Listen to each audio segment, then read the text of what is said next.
Perfect. All right. What's up, guys? Welcome to the podcast. You know, Myron Gaines X, Fresh and Fit. We're live streaming everywhere, guys. I got two special guests in the house. We got Andrew Wilson, Gary the Numbers Guy. We are going to go right into it. I got him here on Zoom, guys. So, here, I can hear a little bit of an echo. You guys hear me? Oh, is that me? Let me double check. Sorry. My bad. Sorry, guys. That's my echo. Yeah, so, guys, welcome to the stream, man. Good to see both of y'all. We'll get right into it, man. Can you guys introduce yourselves? We got a bad echo there, Myron. Yeah, it's not for me. It might be, Gary, you have your phone on? Yeah, turn the volume off. Yeah, listen, Gary. Okay, we're good now, though. Okay, gotcha. Yeah, my name is Andrew Wilson. I'm the host of The Crucible. I'm a political analyst, a political satirist. I do debates all over the world on various topics. I'm no stranger to the Fresh and Fit podcast. Appreciate Myron having me back and hosting this debate. All right, Gary. My name is Gary Grinberg, aka Gary the Numbers Guy, and I'm the one who made numerology and astrology mainstream. As a person, I'm a father. Been married for 20 years, and quite frankly, I'm the only person. I'm the Michael Jordan in my game, so I'm looking forward to this. Cool. So if you guys, and let me explain to the audience how this is going to work. So guys, we're live streaming everywhere. Subscribe to both these guys. Andrew Wilson and Gary are both streaming this as well. So multi-stream, get as many eyeballs here because this is definitely going to be a good discussion. So I'll give you guys a little bit of the parameters of how this is going to work. Each party is going to get a preamble where they're going to state their position, what they disagree with in the other position, and kind of give you an idea of what their worldview is. That's going to be 5 minutes uninterrupted. Then we're going to get into round one, where it's going to be open dialogue for approximately 7 minutes. And then from there, depending on how the discourse goes, we'll either continue to do it that way where it's free flow conversation, or we go and do time rounds like you guys have seen me do before. So prior to us starting this thing, Andrew said he would go first. So Andrew, the floor is yours. Yeah, so I have a prepared opening statement here for this. And I got the timer going now. Okay, numerology is a very old form of sorcery, much like speaking to the dead, soothsayers, dream interpreters, psychics, etc. The way all of these various crafts work is through the exact same mechanism, all of them, through misdirection, cold reading, vagueness, and universalities of outcome, meaning simply the outcome which was dubiously predicted based on the vagueness of language has a post hoc justification. Post hoc meaning an inference of a logical relationship between events after the event is done, even if the events themselves are not particularly related. Take, for instance, me, Andrew Wilson. I have made failed political predictions, and I've made accurate political predictions based around educated guesses going on around political events at the time. I, like most others, analyze evidence for a predictive model and often get things wrong. Now, there's no shame in that for political analysts. We are going to get things wrong a lot because human behavior is complicated and the systems they create are also very complicated. In the end, I'm dealing in educated guesses along with personal bias and a specific worldview, which come together to form an analysis. There isn't any magic in it at all. There's no universal push in it. There's no invisible hand guiding it. Numerology, on the other hand, seeks to utilize numbers or astrology, or both, in a unison to form predictive models. These have to be predictive models because otherwise, what good could they be? Using numerology or astrology to retroactively make predictions about things that have already happened would be pretty useless. So the only way this can even be useful is as a future predictive model. So we start with a confirmation bias. I have predicted, using post hoc justification to retroactively apply your numerology to whatever event to convince you that your predictions are solid, and then add vagueness as to the future outcome of an event in order to take credit for the said event regardless of the outcome. In other words, I predicted X thing would happen, and that gives me credibility that the future thing I predict will also happen. Why do people turn to such idiocy, you ask, when it's obvious this model can't really make predictions any better than just educated guesses? It's usually because of gambling. There aren't any gematria followers, numerology professionals, etc., that I've seen anyway, that don't seem to always have their hands in sports betting. Remember, sports are games of chance where there's an almost always higher than zero chance of getting it right. Sports bettors play odds and look for any edge to hedge their bets, and many turn to the supernatural for help in these bets because they are gambling addicts or themselves running a tiered scam for pooled sports betting. Today, I'm going to show how to easily dismantle this particular worldview, and it's very easy. In fact, the debate doesn't even really need to go on for very long. I am asking if my opponent today will make a hyper-specific prediction based on his numerology model. This is the enemy of all people who practice this form of sorcery.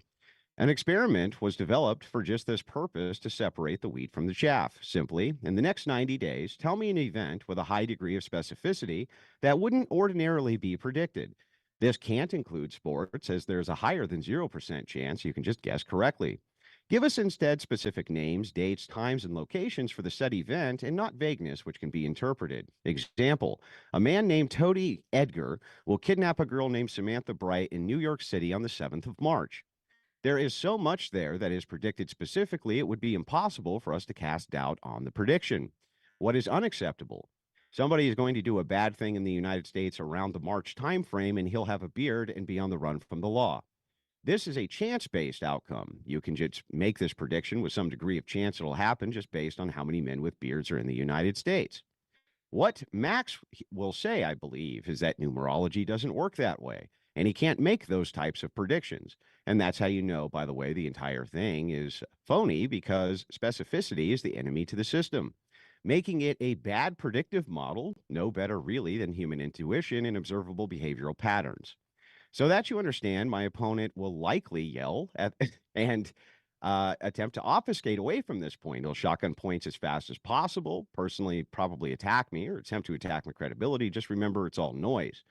Hold him instead to the specificity of a 90-day prediction, thus testing to see the actual power of the system. Ignore all the other things and watch as he over and over again refuses to do so, well, because he can't.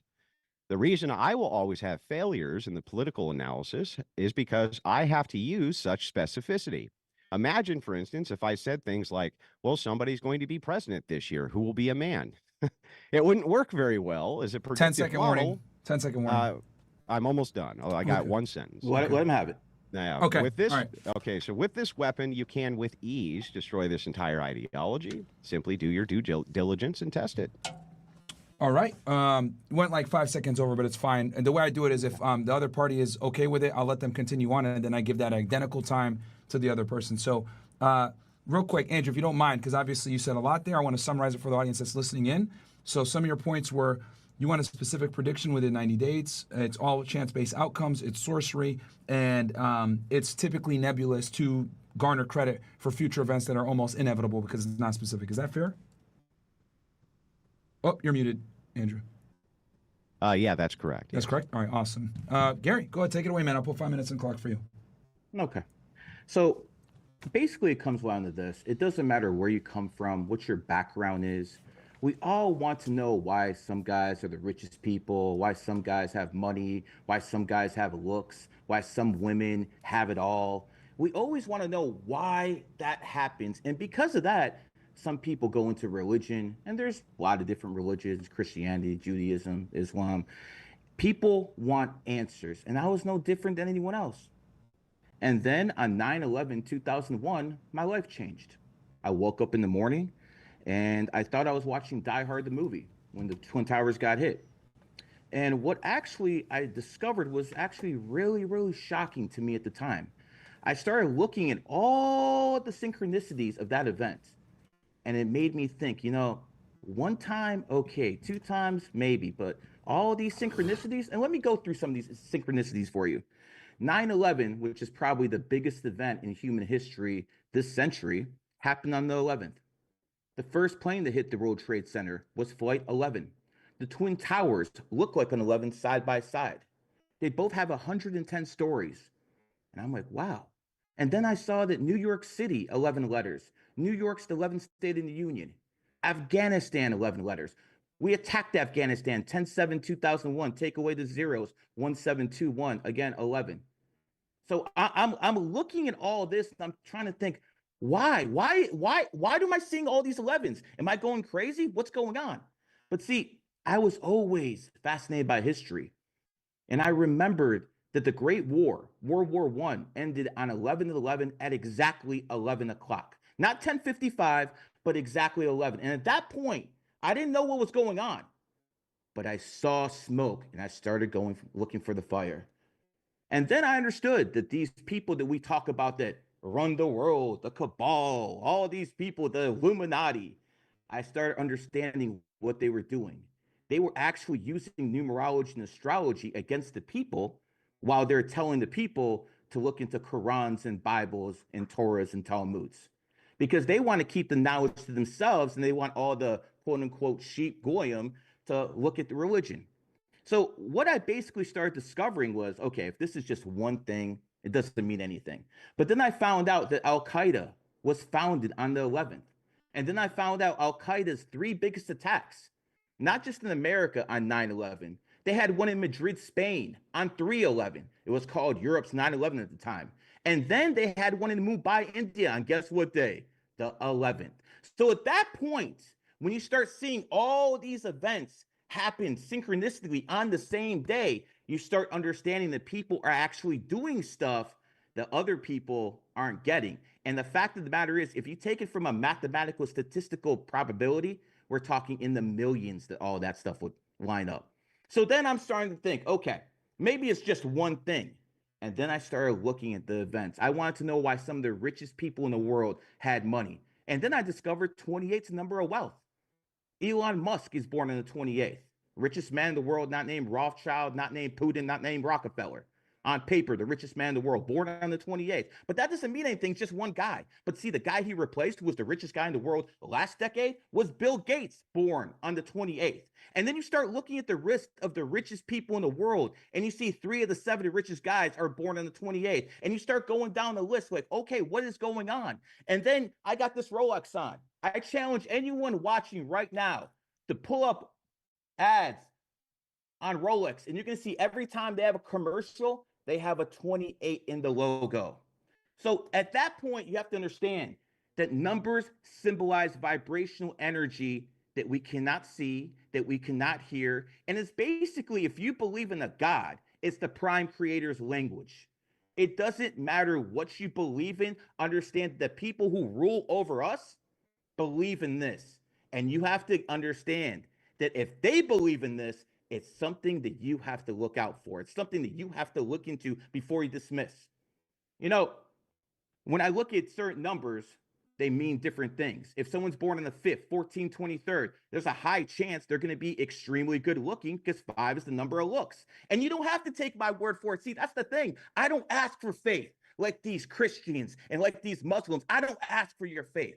I ask for your logic. I ask for you to show common sense. Go on your Facebook accounts or whatever it is and start looking up all your friends who 10 are born on the seconds. 4th, 15th, 16th, and you will see this for yourself. And I'll pass on, and I'm looking forward to the rest of this. All right. Cool. So, Gary, real quick, if I could summarize your argument for the audience, and I'll kind of just summarize the whole preamble before we get into the actual formal debate. And by the way, guys, quick little housekeeping. If you guys are first time here, subscribe to these 2 gentlemen, okay? Andrew Wilson, Gary, the numbers guy. Subscribe to them on YouTube. They're on all the platforms. Obviously, like the video if you're watching on YouTube or on Myron Gaines X. And yeah, we'll get into the next one. So let me go ahead and summarize. So Andrew's preamble was basically you want a specific prediction, 90 days. It's all chance-based outcomes. It's sorcery. And then Gary's was there are connections that are inevitable concerning 9/11. You used the event of 9/11 to substantiate that, and you gave many different instances where 11 came up. Then you talked about the number of wealth, Elon, Bill Gates, and then basically that numerology, religion is a grift to keep people from the power of numerology. Would that be fair to say, Gary? Correct. All right. We'll go on And to I round will one. be making those predictions later on, no doubt. Sure. Okay. Awesome. We got that summarized. Chat, I hope you guys are enjoying it. These are obviously 2 really bright guys, so sometimes I have to just distill it for the people that might have just walked in. So I'll turn it back to Andrew for round 1 of the actual debate. It's going to be 7 minutes open dialogue, chat. So go ahead, guys. Timer's on. Yeah, Gary, can you make a hyper-specific, based on my testing model, can you make a hyper-specific no doubt, prediction? no doubt. Hang on. Let me ask the question. Mm-hmm. Can you make a hyper-specific prediction for us, which would include names, dates, times, place? No problem, my friend. Okay, can you go ahead and do that and show us the method for doing that? But let me talk a little bit so I can explain the methodology to it. We're going to start with astrology. And I don't do astrology like these women tell you Mercury is retrograde. I don't do that. I focus on something, the Chinese astrology, the Vietnamese astrology, because it's much more accurate. And in Vietnamese astrology, there are 12 signs, and every sign has an enemy. Okay, and we'll go down to it. The snake is enemies with the pig. And in January 2000, on January 29th this year, the year the snake starts. So what does that actually mean? That means the people who are born in snake years, like Kai Cenat, are going to take over. That means people who are born in snake years are going to actually be the top stars in 2025. But also means something else. This is something you're going to enjoy. It means that some people are going to be in their downfall. And people born in 1983, 1995, like XQC, Logan Paul, it's going to happen this year that they're going to have major downfalls. I'm making that prediction right now. They will have awful years. Hang on. Let me finish you. And then I'm going to make this prediction right now. Elon Musk will be thrown out of the Trump administration by the end of 2025, because Elon Musk is born 1971, the year of the pig. This is the year of the snake, and he will get humbled. And you're going to see how this system works, because I'm going to love seeing this replayed by the end of the year. That is a specific prediction. Elon Musk, the richest man in the world, will be thrown out of the Trump administration in 2025. Do you need anything any more specific, sir? Yes. So the thing is that what you're doing is, and this is a parlor trick as well. You're taking known celebrities like Logan Paul, people like this. You say, well, they're going to have some trouble this year. Well, yeah, again, you're hiding in the vagueness. And when you say things like Elon Musk will be thrown out of the Trump administration, that's a specific prediction, sir. Hang on. I didn't even interrupt you, dude. Just calm down. So anyway, when you do this, you live in the vagueness. When you make a political prediction like this, right, there's enough background where I think that most people are making the affirmative political prediction that Trump may get thrown out of office. What I'm asking you for is not for that. I'm not asking you for to give us knowns. I'm asking you to give us unknowns. So what I'm asking for is if you can give us a hyper-specific prediction based on people you don't know and events that we would ordinarily be unable to predict. How exactly do you want me to take Joe Schmo off the streets? How's that going to prove anything? No one knows who he is. We have to take that people. That's why it would be the proof. But we don't know. How are we going to prove that? We're going to say the guy next door is going to have health issues? Numerology can't make a prediction that. I don't know the man's birthday. How am I supposed to do that? Hang on. I'm not even there. Even if you can't specifically name the people, you could say something like, okay, a father. His daughter in New York on this day. It's going to be a big news story. They're going to get kidnapped. Blah blah blah blah blah. You could do it. You could do it that way. So then, how does numerology do anything except give us? Hang on. Let me ask the question. Go ahead. How does it give us anything other than what I call what is called post hoc justification? You retroactively go back. And through vagueness, you make a justification for the vague thing that you said. This makes it a not very good predictive model because all you're doing is going with a political trend. Most of the political trends say that Elon Musk will likely be thrown out of the Trump administration. And then when it comes to the polls, you just very vaguely said, well, Andrew, bad things will happen. So how about this? Mm-hmm. Tell me the specific bad thing and date it will happen on. You want exact dates? Yes. What do you think? I'm psychic? No. Numerology can't predict dates? No one claimed I was psychic, sir. No one claimed. So, you want me to predict when someone's going to get a heart attack? I'm not God, sir. So then this is not how this works. I'm not going to give you the lottery numbers, sir. This is not how that works. So how does it work? What I can tell you is you're yelling really loud, man. Calm down. If you short Tesla stock, you're going to make a bag because Elon Musk is in his enemy year. It's very simple, sir. You just have to understand.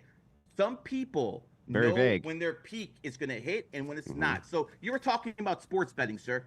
I like how you talked about that because you know the only real prediction about sports betting is if you win. And sir, I got thrown out of a casino in Atlantic City for winning $1.2 million in a year off sports betting, not blackjack. I'm not here to sell you fantasies that you can beat blackjack or you can beat some card games or you can do some garbage like that. I'm not going to tell you that. But what I will tell you is this. You can take someone's birthday and find out if they're going to have a good year or a bad year. Good day or bad day. No, I can't predict if someone's going to die on a certain day, sir. I'm not that skilled. And no numerologist in history ever has. I'm telling you my limitations. Is anybody ever allowed to talk except you? Well, So you here's were the- just so talking for a while, I sir. barely said anything. So anyway, so You're basically trying to back box to me that. in a corner. You still refuse to allow me to speak. So anyway, back to this. If it's true that you can only make a vague prediction that, well, I don't know, Jake Paul, bad thing going to happen to Jake Paul this year, a vague prediction, right? Anybody can make that vague prediction. Also, people who do not utilize numerology in any way, shape, or form also, I'm sure, won $1.2 million in casinos around the same time you did. As not, you are using a correlative fallacy and saying that because I won X amount of money, this is due to my system of numerology. However, other people win money and use no such system of numerology. Very few people, sir. So therefore, very few people win that type of money. Okay, so anyway, so therefore it's set up in the. No, professional gamblers do win that kind of money. And the thing is it is set up in such a way as for you to make the confirmation bias, post hoc justification. No, I won this money, not because I win it the way other people do by using sports predictive models. Rather, I use this numerology system that other people don't use and also win money.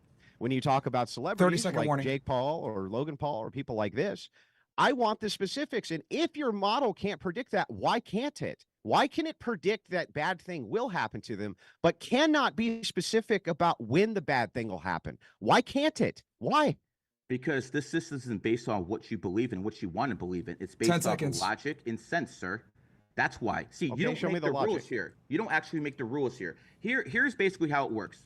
Donald Trump is born 6/14. Donald Just Trump hit 7 minutes, guys. Is a strong military president. Do you agree that? Would you agree with that? No. You don't agree that Donald Trump is strong with the quick, military guys. and a conservative? Real quick, guys, before we go into because I see we're going into another thread here. We just hit the 7-minute mark. I think, given the nature of the conversation, for me observing it, I think it's best to go to rounds. But what we'll do, since the nature of your guys' debate style is kind of to question each other, how about this? We'll go 120 seconds, 60 to 120 seconds uninterrupted. That way it could be more of a rapid fire back and forth, so you guys still get to enjoy that dialogue without having to feel like you're getting cut off. Fair? Whatever you think. You guys are okay with that? Just me. This is me observing from a totally objective way. So what I'll do is we'll go into round 2.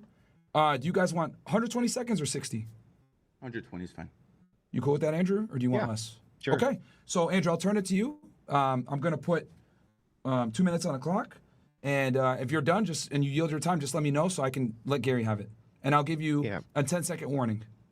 Go ahead. Notice how I said in my opening statement that it is through vagueness that these people operate. And the reason that they can only do it through vagueness is for the post hoc justification. He says to use logic, but that's exactly what I'm doing. I'm a logician. And so what I'm doing is I'm applying a fallacy, and the fallacy is a ad hoc justification fallacy. So it's actually fallacious thinking in and of itself. What he's doing is retroactively going back and saying, see, I made this prediction. I was right. But what was really the prediction? The prediction is bad thing going to happen to celebrity you know. But just think of it from a chance perspective. Bad things are almost inevitably this year going to happen to most celebrities. They may not even be catastrophic. Remember, he didn't say it's a catastrophic thing which is going to happen. He didn't say that it was career ending. He didn't say anything he didn't give you a single specific, just kind of bad thing going to happen. Why can't this model associate? If it can make a prediction like that, why can't it give you specifics? And if it can't, then it's a really bad predictive model. That intuition itself and predictive prowess should be able to trump with ease just based on following the career of this particular celebrity.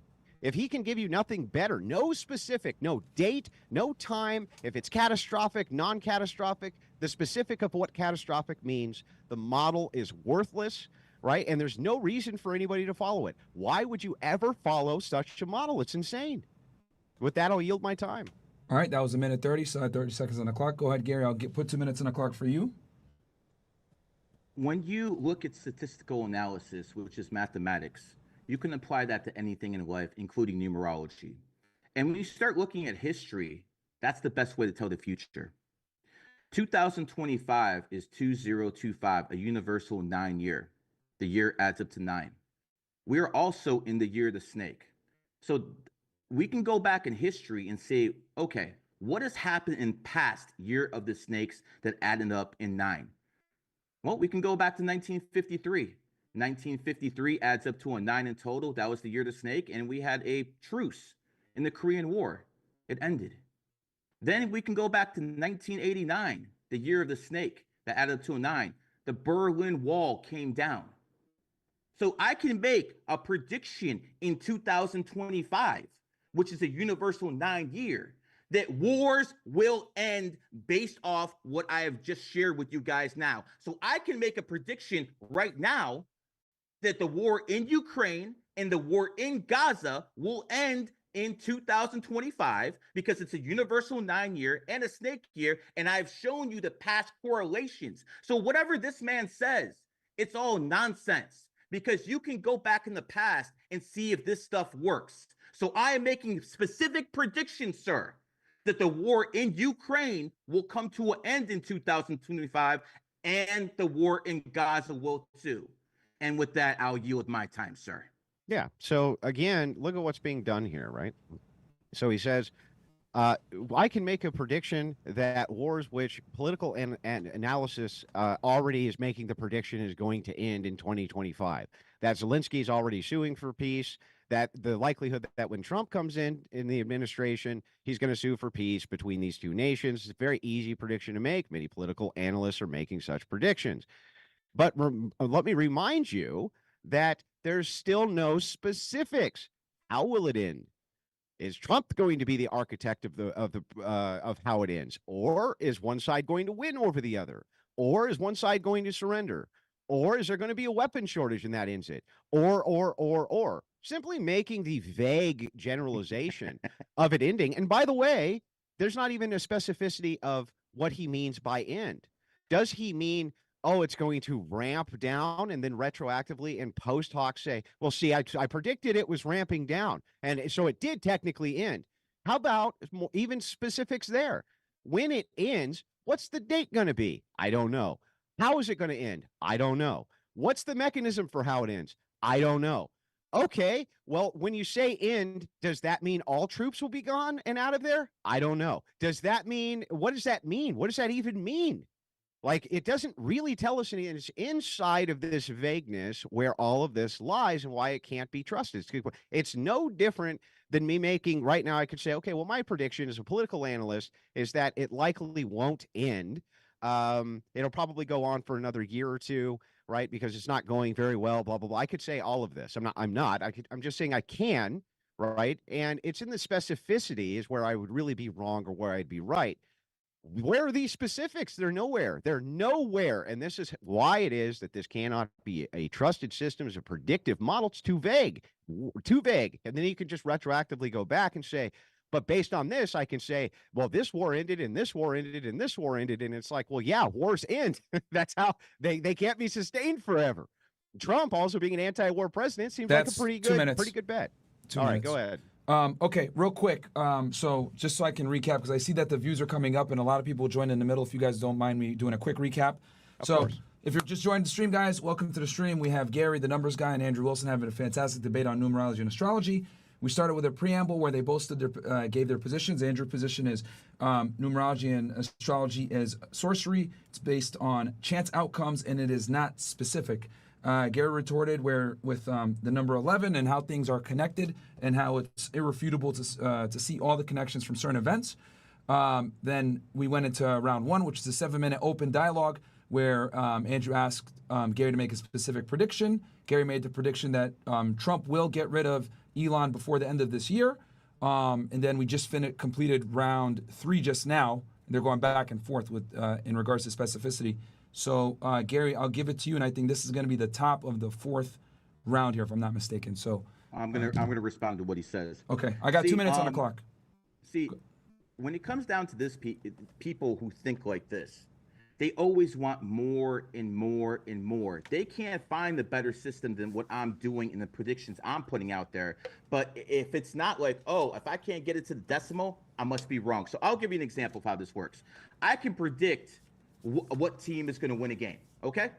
He wants me to predict how many points, how many assists, how many steals someone's going to have. If not, that's not valid.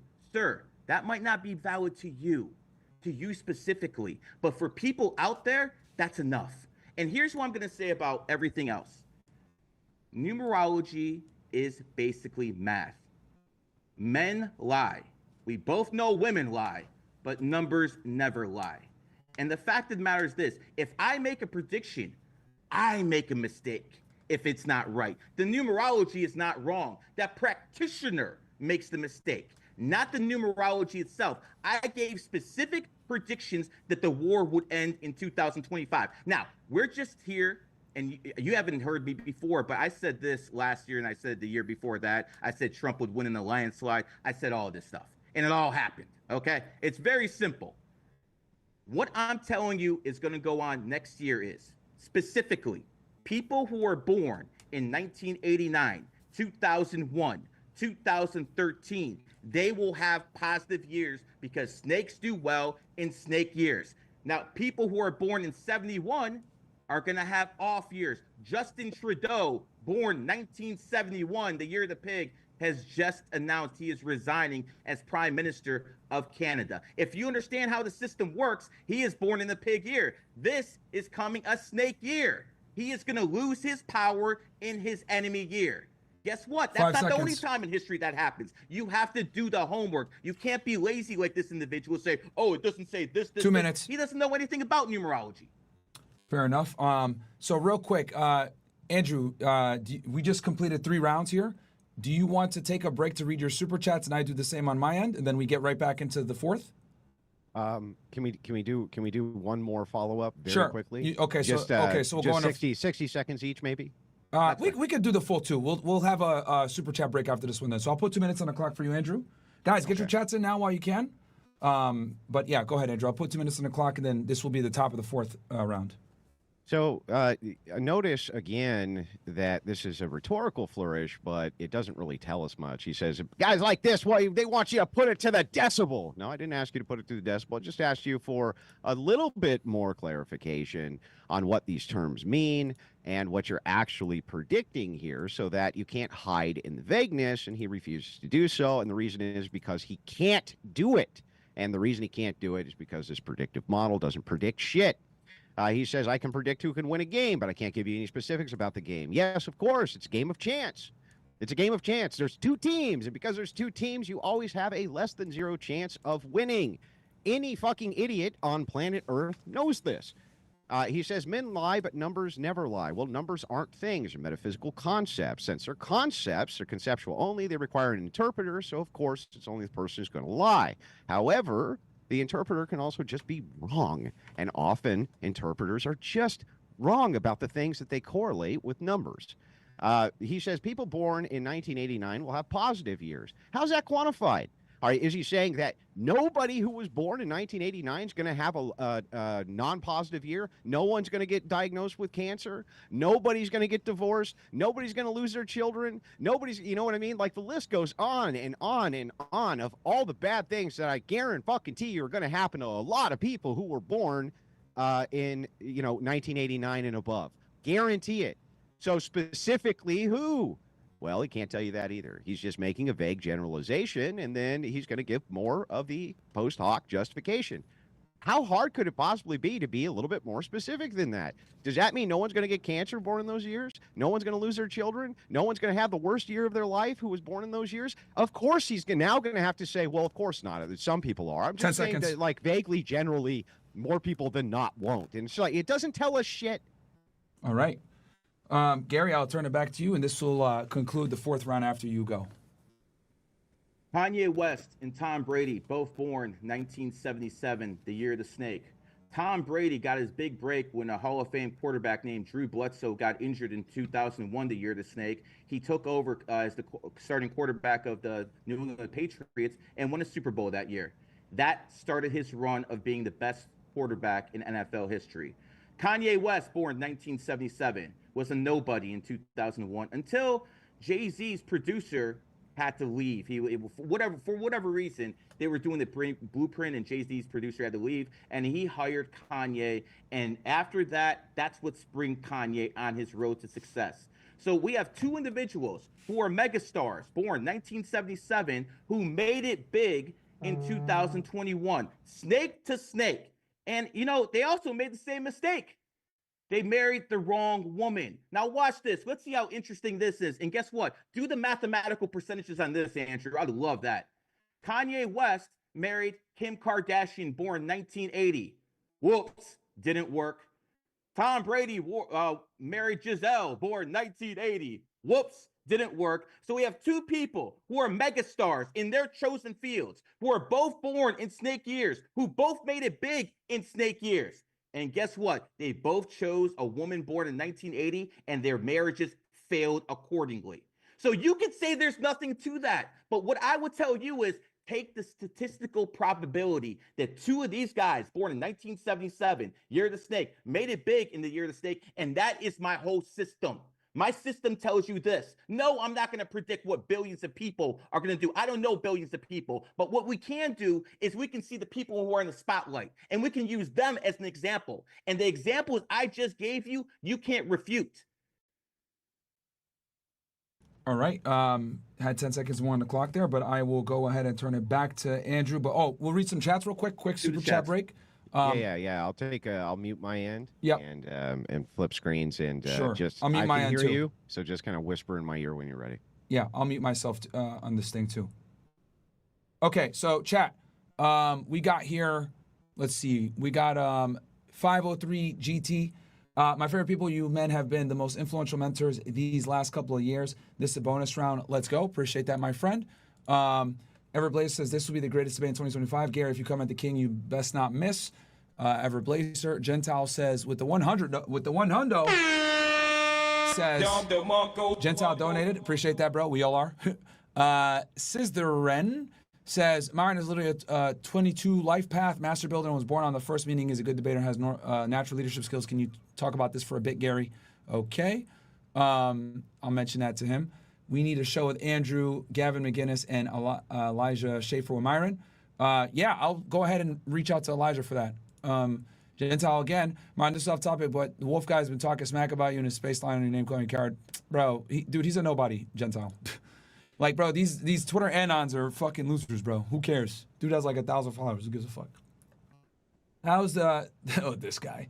How's the Jay going? Andrew, a new boyfriend for wife that impregnated her by chance, expecting mulattoes. Hail Odin. What? I don't even know what that means, bro. Okay, Iron City Dollar. Appreciate that. And guys, from this point forward, man, I'm gonna read only 20 and up. That way we just don't derail. How did this debate come about? They were talking on Twitter, guys, and they asked for a moderator. I said, fuck it, I'm cool with both of y'all. I'll moderate it. No problem. So that's kind of how it is. Just making a numerology fact. Gary is, let me go ahead and unmute this part. This guy says, just making a numerology fact. Gary's retarded as fuck. Also, Myron, thanks for the amazing value. It's still my life. Finding this podcast has been a blessing.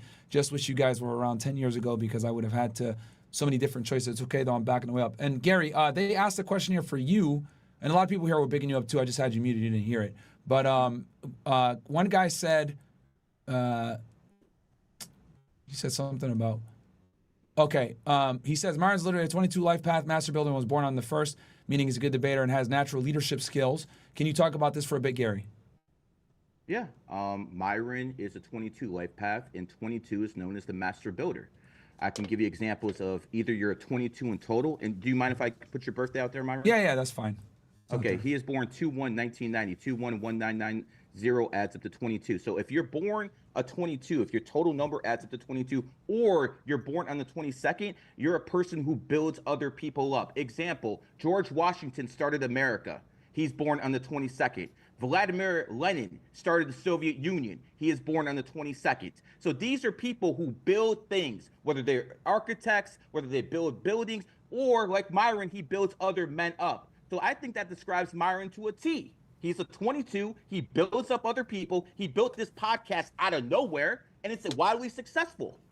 This is what they do. Now, if you want me to go a little bit deeper, Myron. Oh, no, it's okay. I don't want to derail the debate. It's just that because this guy asked, and so I figured I would, put out Myron's also very into physical fitness. If you check, a lot of bodybuilders are born on the 22nd. People who are born in horse years or Myron are workaholics. Myron would agree he's a workaholic. Who's another person who's a workaholic? Kobe Bryant, born 1978, the year of the horse. And you know what else about them? They're extremely principled people.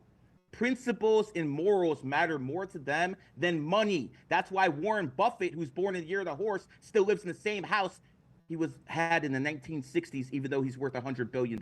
Myron, do you care about money? No. Exactly. No. Thank you. All right, fair enough. Okay, so Andrew, I'll turn it back to you if you can hear me, and we'll get back into the next round, and you can kick it off. I think this is going to be round 5, if I'm not mistaken, 4 or 5, but I think it's 5. Gary, can you hear me, Andrew? I can hear you. Yeah. Okay, yeah, brother. So we'll turn it back to you because you went first last time. I'll put 2 minutes on a clock, and let me know. Yeah, let's go ahead. So again, so what happens here is we draw multitudes of unrelated events and then kind of pretend, again, post hoc or ad hoc justification, whichever way you want to phrase it, that these things are interrelated and that we can make a predictive model based on them. But remember this, like I said in my opening statement, here we are still very vague on specifics, not really giving any specifics, but pretending like he's giving specifics. So, for instance, he says to Myron, here's the predictive model of your entire life based on some numerology nonsense that he came up with. But when I asked him a specific question, which was about people who he claims are going to have a good year based on their year date, are any of these people going to get cancer? Any of them going to have the worst year of their lives? Are any of these people going to go bankrupt? Are they going to get divorced? Are they going to have catastrophic things happen to them and look back and say, this was the very worst year of my life? He didn't actually answer that question. Elon Musk will have the worst year. Okay, yeah. So anyway, so it's not your turn. turn, bro. Not your turn. I'm putting it out there. Yeah. Okay. Anyway, I'll give you 10 extra seconds. That's not my question. My question isn't if Elon Musk is going to have a bad year. You're claiming everybody. It's everybody's good year. Everybody who's born in these years is going to be their year. So I'm asking about this everybody. This general statement of all. Are many of those people going to have the worst year of their fucking life, or aren't they? The answer has to be yes. You're going to have to say yes, and that's going to cripple your predictive model immediately. So are they or aren't they? Okay. Please just answer yes or no, bro. People who were born please. in 1971, 1983, 1995, 2007 will have some of the worst years in their life in 2025. That is specific. I do not know if they're going to have a heart attack. I do not know if they're going to break their leg. I don't know things like that because I'm not psychic, sir. But what I will tell you is they will have a bad year, whether it be finances, whether it be family. It doesn't matter. None of them are going to have a good year? Negative. Not a single one's going to have a good year. I would say 95% will. Okay, based on what? Where did we come up with 95%? You just made it up, right? No, it's not made up. I've been doing this for 20 years, sir. So, okay, so tell me mathematically, walk me through how you got to 95%. 95 because 95% of the people in their enemy year usually get hit. And that's how it works. That doesn't tell me anything. That's an assertion. Show me the math. The math? Okay. Yeah. I'll be more than happy to show you the math. No, show it to me now. Show it to me right now. How am I supposed to show you the math? It's your fucking model. Just show me the math for why 95%. For who do you want me to show? You said 95. Okay. Yeah, 95%. So show me the math. people who are born in 1994 had bad years in 2024. People who are born in dog years had bad years in dragon years. You want an example? Sure. John Zerka fell off the face of the earth, and he's born in the year of the dog. Dr. Disrespect got hammered this year, and he's born in the year of the dog. How many people do you want me to go through, sir? If I go through counter, so hang on, I just want to make sure I get this clarified. He still has 30 seconds, Andrew. He still has 30 seconds. This is how we're going to do this. Okay. This is money. Okay. This is what I'm going to tell you. Put your money where your mouth is, Mr. Christian. Okay. We go out in the streets and we go up to random people. And every time I'm wrong about giving that random person a reading, I'll give you $1,000. Every time I'm right, you'll give me $1,000. You will be broke within an hour. And I'm willing, and guess what? I'll do that with anyone watching this right now. I can read people like a book. How about we start with you, sir? All right, okay. 2 minutes. Would you like me to start with you? Start real with quick. So hang on, Myron. Just let him start with me. Okay, I will. Do you guys want to switch this to? Seems like it's rapid fire. 60 seconds. Yeah, that's fine. Go ahead. Start with. All right, so I'm going to drop it to 60 seconds. Do you want to take your 60 minutes to respond or ask what you want to do, Andrew, before I turn it back to him because he just spoke? No. Let him go ahead and go ahead. Tell me about me. Okay, so let's start. Would you mind putting your birthday out there for the public? Yeah. No. Well, I'm not going to put it out there for the public, but I did say I did give it to you. Well, if I can't use your birthday right now, because I'm not going to put it out there unless you give me permission. I'm giving you permission. I'm giving you permission. Go ahead. So your birthday is 4/13/1985, correct, sir? Yeah, correct. Okay. So you are what we call a double 4 life path in numerology. People who are 4 life paths tend to be extremely conservative. People who are 4 life paths tend to be extremely hardworking people. People who are 4 life paths always tend to be on the conservative side of politics, just like Donald Trump, who was a 4 life path. So what you're gonna have to understand is most of the people who are listening to this right now, if your total numbers add up to 4, you're gonna be a conservative, you're gonna be a hardworking person, and you're also always gonna have to outwork other people. That's what you have to do, Andrew. You have to outwork everyone else to get anything in life. Nothing comes easy for you. Now let's go more specific. Since your birthday hit this year, money hasn't been too good, has it, sir? As a matter of fact, you've been getting your ass handed to you. Finances have been very bad since your birthday hit. So tell the truth, sir. Is that the truth or not? No, it's not the truth. Okay, so you're telling me since your birthday hit this year, you've been doing good with finances. Made more money than I ever have in my life. See, this is what I'm talking about. See, people don't. Could you actually prove that? Yeah. Okay, I would love to see you actually prove that. And if you can prove that and you actually have money now, then I implore you to take some of that money and put your money where your mouth is and show people that I'm a fraud. I want to let you. Hang on. Hold on. Let's go out in the public. I'm not allowed to respond or what? I thought it was 60 seconds. Brother, let me finish what I'm saying, and then you can respond. Because you try to interrupt every time I talk, and then you take my time, then you start talking. Yeah, so I'm going to give Andrew back 2 minutes after this, Gary. That's fine. I'm just going to say this. Put your money where your mouth is. We just hit 2 minutes. Go out in the public and let's put money on this. If I can't read people, let's go up to random people and let's put it on tape.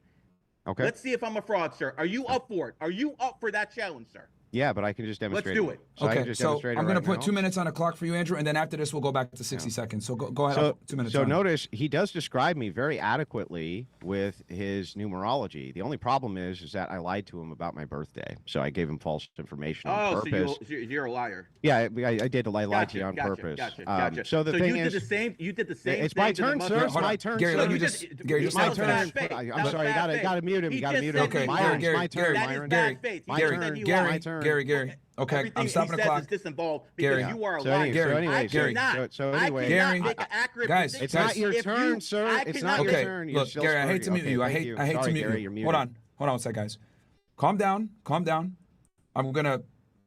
I stop the clock. Let Andrew say what he's got to say, and I'm gonna give you 60 to 2 minutes, 60 seconds to 120 seconds to respond. Just let him finish his point, Gary, and then I'll turn it right back to you and give you the 2 minutes you want.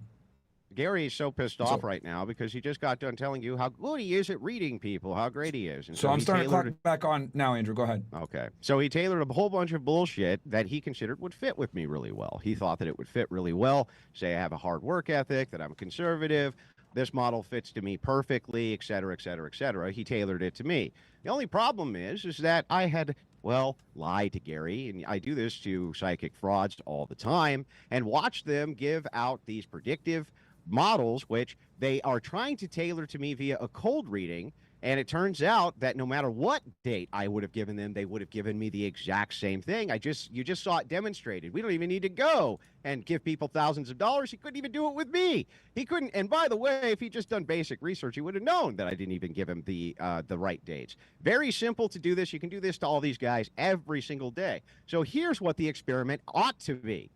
The experiment actually ought to be, if these predictive models work, is not that we just go up to random people, but we go up to some people who are not random as well. So we have the game fixed, and we see how close these predictions become when we have the precognitive information as to whether or not these people are telling the truth or they're not telling the truth. How much is a placebo effect versus how much is not.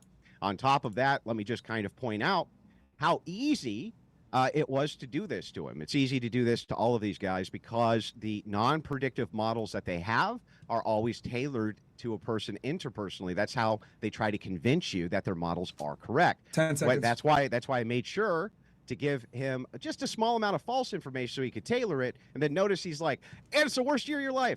Everybody knows it's the best year I've ever had in my life. Like, this is 2 minutes. known by everyone. So it's so funny. All right, Gary, I'll turn it back to you, and I'll give you a full 2 minutes on the clock. I just hit the ask to unmute yourself. I think you have to do it, Gary. Can you hear me now? Go ahead. Let 2 me minutes. make this clear. I never pretended that I'm a psychic. I never said I can look at people and read them like a book. I never said that. I need an accurate birthday. I need accurate information to work off. And if this man gives me the wrong date, I'm going to give him the wrong information. Based off the date he gave me, anyone born on that date would have a very bad year financially. But he said he didn't. Obviously, because he gave me the wrong birthday. See, he basically is a liar. This is the same thing the Muslim did to me on Sneako's program. This is what they do. They don't stand on what they say. He cannot have an honest conversation. He has to lie. Everything he said is disinvalidated because he is a proven liar right now. If he gave me the correct birthday, I would give him the correct information. But because he didn't, I couldn't. And now he's trying to say, oh, look, I got you. No, sir, you got yourself. You're now a proven liar. You're now a proven fraud. And nothing you say anymore has any value whatsoever because you couldn't even stick with the program and give me your honest birthday so you could honestly evaluate my skills at doing what I do. Read people by their birthdays. I'm not psychic. I never said I was. And if you give me the wrong birthday, I'm going to give you the wrong information. Your gotcha moment basically made you look like a fool. Congratulations, sir. Yeah, Right. so this is just basic cold reading. 60 so the seconds, idea, Andrew, or you want 2 minutes? Now yeah, there's 2 minutes. 2 Yeah, minutes. All right, it's go ahead. just so he says he's not a psychic, right? I'm not even claiming he is. I'm just claiming that he's using cold read methods. So I think that he would have tailored his numerology to whatever he thought would have favored the position of me. That's your position. It's sir. my That's turn, a sir. lie. I didn't interrupt you Hold on. once. Just gotta give him 2 minutes, Gary, real quick. I don't ahead. understand why you can't let other people speak. I didn't interrupt you. So anyway, the thing is that's so interesting about it is that's how cold reading works. They tried to tailor. Notice all of the things which were tailored to me were things that would have been very plausible. He has a great work ethic. He has to work harder than other people. They're almost always conservatives. They're almost always on the right. Very typified of cold reading, and that's what's going on. He says, well, I'm not saying I'm a psychic. I'm saying that if I have the right information, the reading would have been different. But here's the thing. We do have Gary on record talking about what people should be having if their year was my birth date. Now, Gary, my birth date is 1984. Aren't you on record saying that people in 1984 also would be having the worst year of their life? Yes. So the thing is, I did not say that. no. So Where did I say that? That's lie number two. Where did I say that? So people born 1984, you think? I said 1983, sir. You know, you can't You even. know, you said remember single things. 1983 and forward. 1983, And? 1995, Oh. 2007. It's every 12 years. See, even the people in the audience see. see that. So that's the second lie, sir. 30 seconds. Congratulations. You're proving 30 yourself to be seconds. even more of a Well, anyway, fraud. so Yeah. it's still my turn. Yeah. But in any case, don't worry. I stopped. I'm gonna give you an extra 15. So you're good. Go ahead. I'm giving you extra so in any case, right? I believe you said 1983 and forward. I did that. But this aside, he can't even contain himself. He can't even control himself because he's caught. Right? That's how cold readers get caught. They get caught like this all the time.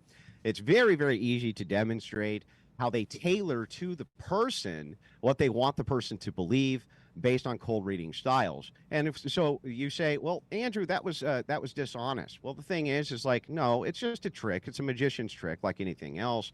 And yes, you can use a lie to serve the interest of 10 seconds. disproving a fraud, like you would with psychics and other people like this. You'd give them false information to see if they could determine that the information was false. And if you had any type of predictive model, you could probably do that, but he 5 doesn't. seconds. All right. Again, sir, I'm gonna 2 minutes make this back on the very clock clear. for you, Gary. 2 minutes back in. Go ahead. Again, sir, I'm going to make this very clear. I am not psychic. You have to give me the correct birthday to get the correct information out. Since you refuse to do that, that's on you. That's not on me. Well, You can't actually. What? No, I was Go gonna ahead. say I stopped the clock. Don't worry, Gary. I stopped it.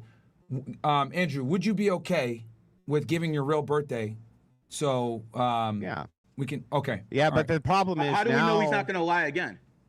I think He's already proven a liar. I think twice, he'll be pretty honorable about it. You Yeah, know but what I mean? the problem now with giving it is he can just tailor it how he wants to. Again, it would be he post hoc. refuses to give me the information It would be I post need. hoc justification.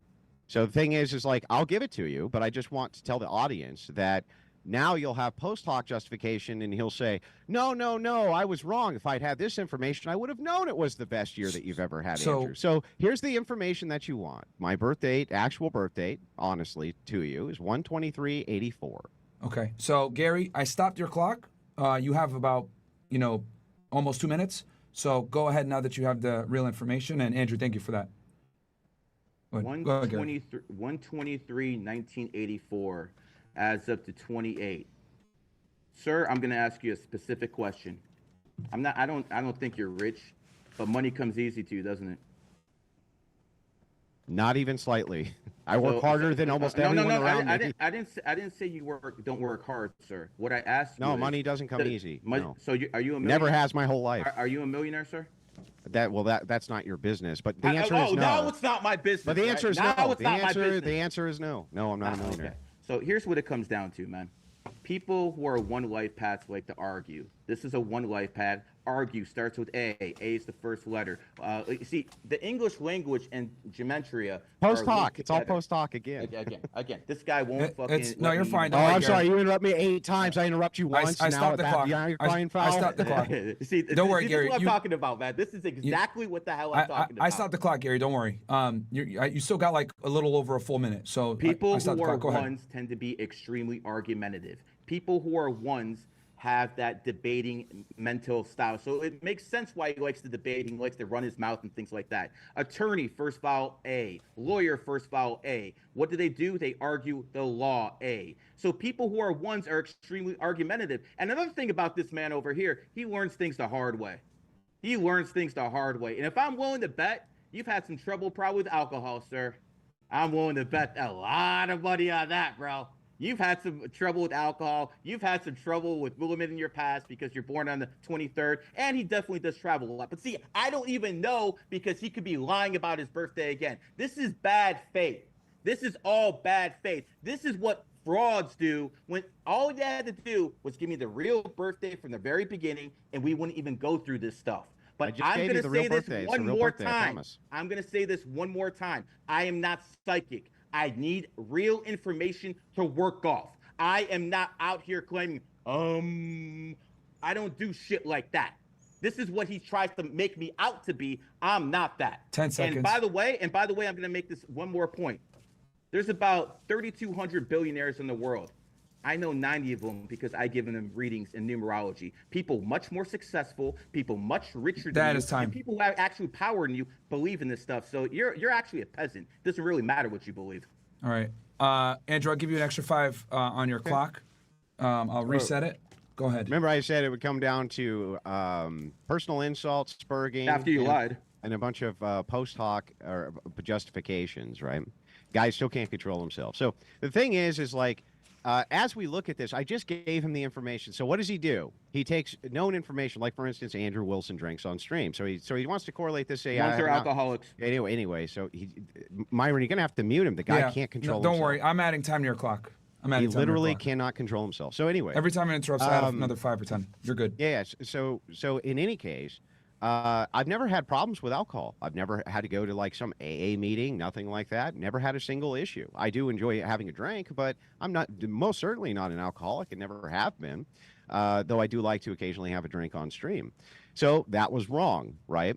All of the predictive models, in fact, that he would give, now that we know he's cold reading, right, it's very simple for us to just ask for specifics. Well, sir, if I am, he says these general things like, oh, I bet you've had trouble with women in the past. Who the fuck hasn't had trouble with women in the past? Me, motherfucker. No, you know what I mean? I've been married for 6 years. Still talking? Hold on, guys. I stopped the clock. I stopped the clock. I don't know why. Don't worry. Myron, you're gonna have to mute the mic. I can't get through it. Yeah. Don't worry. You're getting extra time on. You still got. He interrupted. You got like another 20 seconds added. Yeah, but it worry. derails if you let him interrupt. Can you just mute the mic? Can you just mute the mic so that he that's doesn't fine. derail? What I'll do is I'll just mute each of you when the other person's talking from this point forward. I'll just do that just to be 100% fair.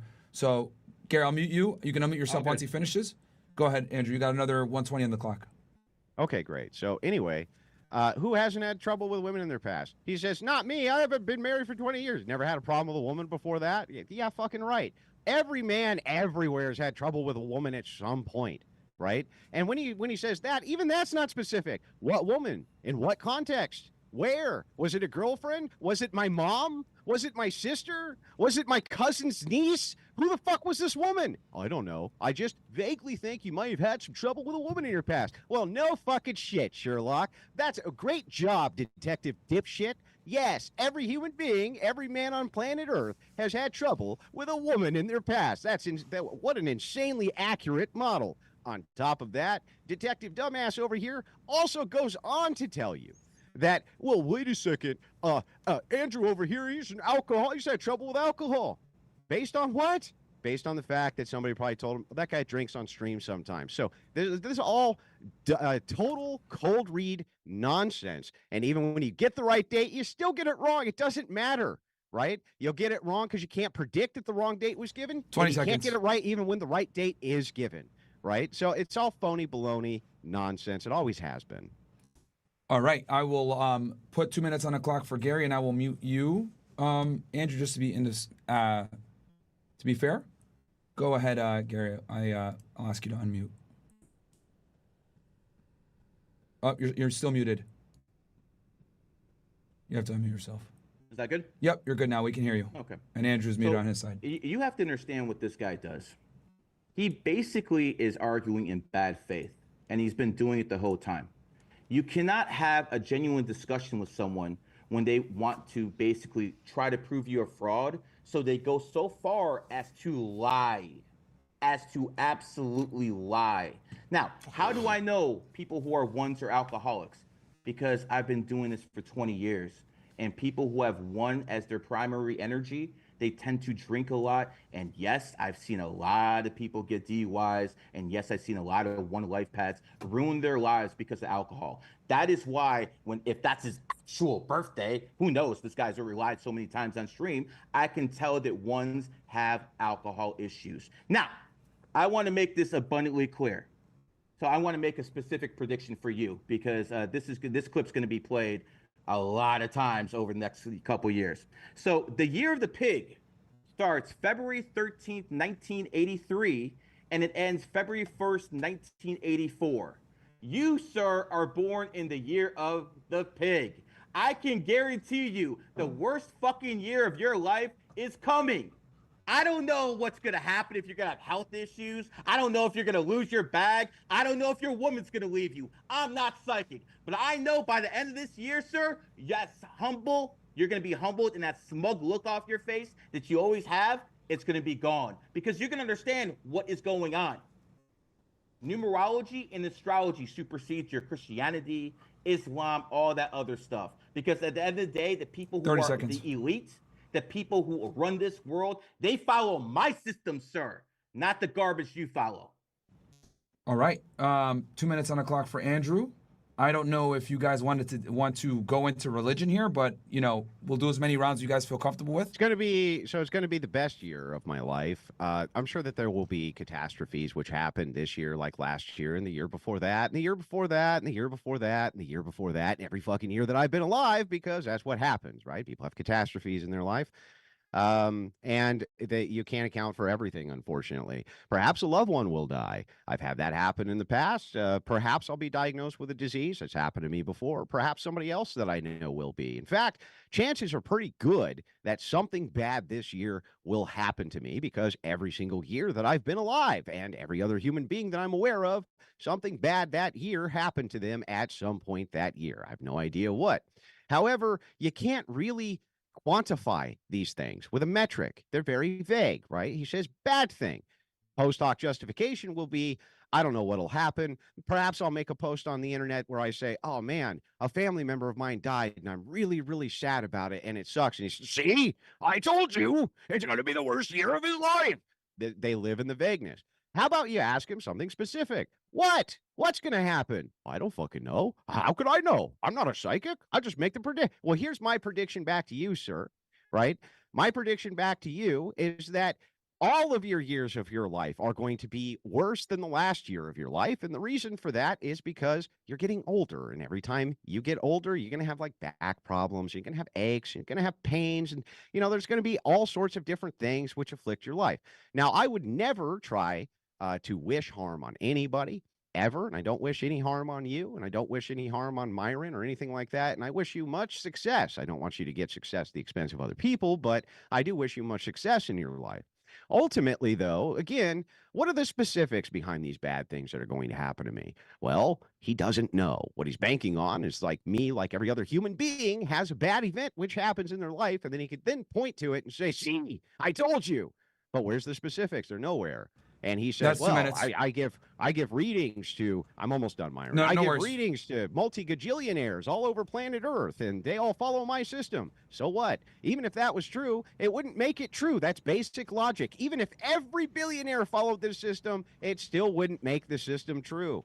He still hasn't demonstrated the system's true. All he's done is demonstrate cold readings and nonsense and jibber jabber. That's it. They always do the same thing. All right. So I'll add about 26 seconds to your clock, Gary. I'll turn it back to you. One of the things to prove of how numerology and astrology works is my life. I don't have issues with women. I never did. Because I follow numerology and astrology, so I know who's compatible with me. I don't have to go through the divorces. I don't have to go through all that bullshit. I married my wife specifically based off her numerology and astrology. And we've been good for 20 years. And guess what? I married her when I was broke. I didn't have much money. Now I'm rich as hell, but I married her when I was broke. And the fact of the matter is, my marriage worked because of numerology and astrology. As a matter of fact, I've gotten a lot of people married. There's people who basically have kids because I put them together. And their marriages are extremely successful. So this is what I'm trying to tell you guys. Trust the person's life. Trust what he's doing. I'm a multi-millionaire. And here's another thing, Andrew. I was the first numerologist ever invited to the White House. I would like to see you get the same privilege as that. Yeah, it was the Trump White House, too. I'm no flaming real girl.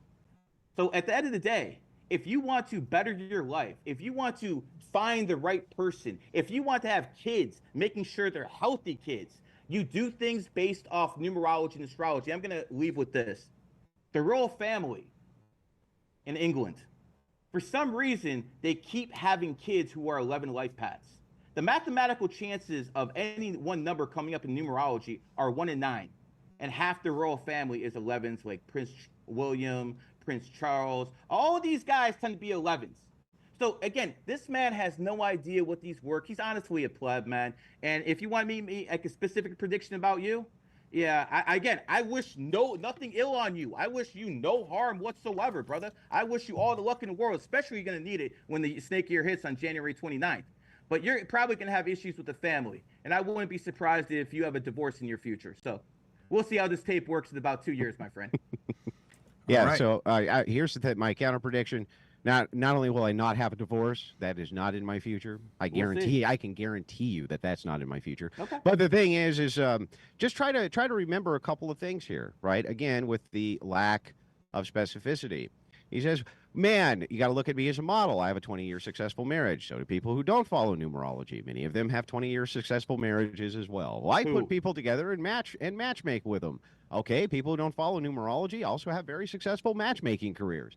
This is not proof that numerology works. All it is proof that you have had some successes and also follow numerology. That is basic logic. That is the basics of logic. So here, I'll just ask you, if I'm wrong about this, sir, can you just tell me real quick, there's 3 laws of logic. Do you even know what they are? Can you tell me what they are? Go ahead, sir. No, can you tell me what they are or not? What I believe is logic is obviously very different than yours because you There's believe no in such thing as God. belief. There's no such thing as belief in logic. I believe in supply and demand, sir. You don't know what they are. So you don't know the laws of logic, right? Go ahead, educate us, sir. You've been lying the whole goddamn I just want to. I'm asking ahead. you a question. Do you know the laws of logic? According to who? There's only 3 laws of logic. According to who? Socrates. Okay, so you want to put Socrates? That's your god. That's your idol. Fine. Socrates, Plato, all philosophers who exist. Doesn't have to be me. Philosophy isn't. So then what laws of logic do you follow? Supply and demand. Supply and demand is the logical sir. laws you follow. 100%. Where Okay. there's a hole in the system, the Okay. market will come in and replace it. It's Okay. supply and demand. I believe in capitalism, sir. I don't believe in some fairy tale guy. Are you vaccinated, by the way? No. Okay. At least you're not stupid. Congratulations on that. All right, Andrew, I'll turn it back to you. That was 2 minutes on 147 for Gary. I mean, I don't know if you guys wanted to shift it to religion, or do you guys feel like that's adequate? You guys have been going back and forth for a bit now. I'm fine leaving it here. This is about the time I had slated for the debate. Okay. So let me just close in this. Closing statements. Can You we guys both cool with just get that? closers? Yeah. Okay. Let him go first. I'll See what he Well, put- no, thought. I went first. So usually when he closes, Yeah, you you get went the last first, so word. I'll close. You went first, I'll close. Go. Okay. No. Usually the person goes first gets the last word. So wait a second. You want to be the guy who goes first and the guy who goes last? How does that make any sense? How is that fair? Well, you went first, I go last. Go, sir. Okay, but I mean, I'm just telling you, it usually works the opposite Whatever way. you say. Go, sir. And the reason for that, Oh, okay, it doesn't matter. Okay. So I'll just go first. I'll put 5 minutes on the clock for you. Is that adequate? Yeah, whatever you want. I'll put 5 minutes on the clock. Yeah. Go So ahead.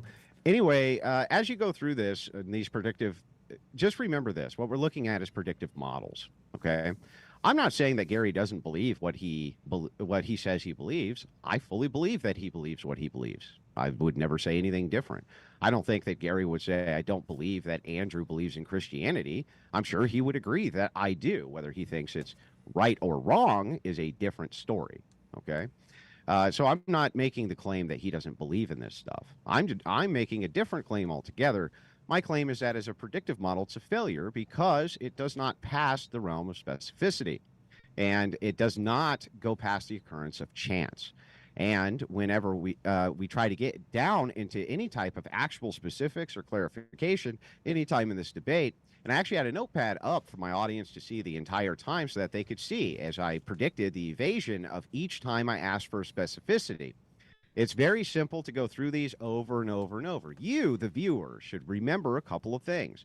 The first thing is that most people who claim that they have some predictive model that nobody else has don't. And that through just a little bit of logical testing, you can compare it to just basic intuition or analysis based on evidence and find that you come to various chance encounters.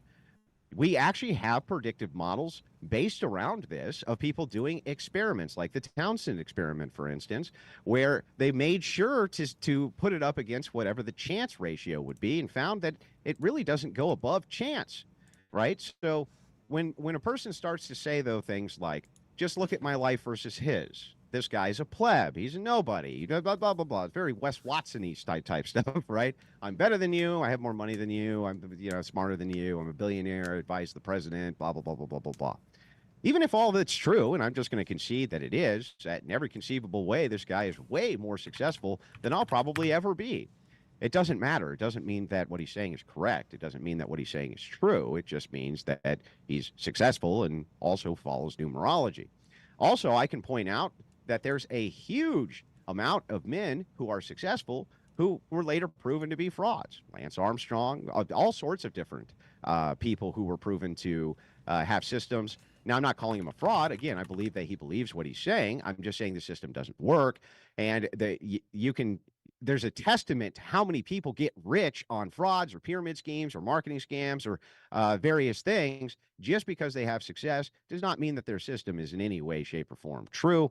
And most people bank on the fact that because you want to be like them or you want to win the big game or win the sporting events or things like this, and look at me, I've done it after all, that you will move towards that system without applying basic logic to it. Doesn't know the laws of logic, and yet he says his system is logical. It's so bad, in fact, he said that his laws of logic are supply and demand, which doesn't mean anything. It literally doesn't mean anything.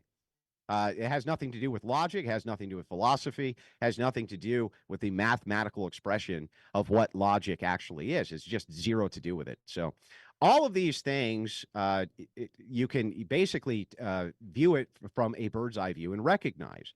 When it comes to specificity, we fail over and over and over again on every metric. When it comes to logic, we fail this over and over and over again. People will often say, well, I have a logical system. How can you have a logical system? You don't even know what the laws of logic are. How can you have a system which you comparatively say is logical if it doesn't follow the 3 rules of logic? How is that even possible? Right. Well, the thing is like it's not. And you can use basic inductive reasoning to figure out very quickly this is all nonsense. And you should follow anything as a predictive model other than this, because ultimately your own intuition is probably going to lead you better than anything which is stated here. Again, let me just tell you one more time. I asked for so many specifics, and I wasn't asking even for grandiose specifics. And every single time, things like, well, you've had problems with women in your life, or you've had alcoholism problems, or you've blah, blah, blah, blah. It's like, it's so general. It could apply to almost anybody, especially somebody who has, had a drink on stream. You could easily try to make that correlation. That's what cold readers do. You say you've had women problems. You'll hear this from psychics all the time, say the same thing in a cold read. There's a woman in your past. Like everyone has a woman in their past, right? It doesn't really matter what it is. The vagueness is where they live. And in the lack of specificity is where they live. You, the viewer, keep yourself safe by just making sure to dial in on the specificity, and you will ultimately win. And with that, my closing statement, I have no ill will towards Gary. I'll probably never talk to him again. That's 5 minutes. Most people I debate, I never do. It has nothing to even do with the fact that I don't like him or dislike him or whatever. I just usually don't end up talking to people that I've debated. Sometimes I do, and it works out good, but I have no ill will. There's not going to be any harassment from me, but I am here to represent my worldview, and I feel like I did a good job. Fair. Okay, that was 5:20 roughly. Gary, I'll give you the same amount of time as well. So I'll turn the clock on once you start going. Andrew said that if I'm more successful, if I have more money, none of that means anything. So according to him, Michael Jordan, just because he's the best basketball player in the world and he won 6 titles, that doesn't mean anything. Just because Elon Musk has 400 billion, that doesn't mean anything. Just because Donald Trump is president of the United States, it doesn't mean anything. Because these are the top people at their profession, and he's trying to tell you all of their success means nothing. That's basically what this man just said. And he said it over and over and over. The same way you would never, why would you not go to someone, if you want a personal trainer, are you going to go to a guy out of shape like me?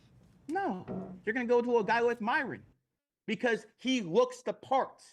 If you're going to go and you want to learn how to be a fighter, you're not going to go to some bum on the streets. You're going to go to the top people in the profession. But he's trying to tell you it doesn't matter if they're the top people in their profession. It doesn't matter what they accomplished in life.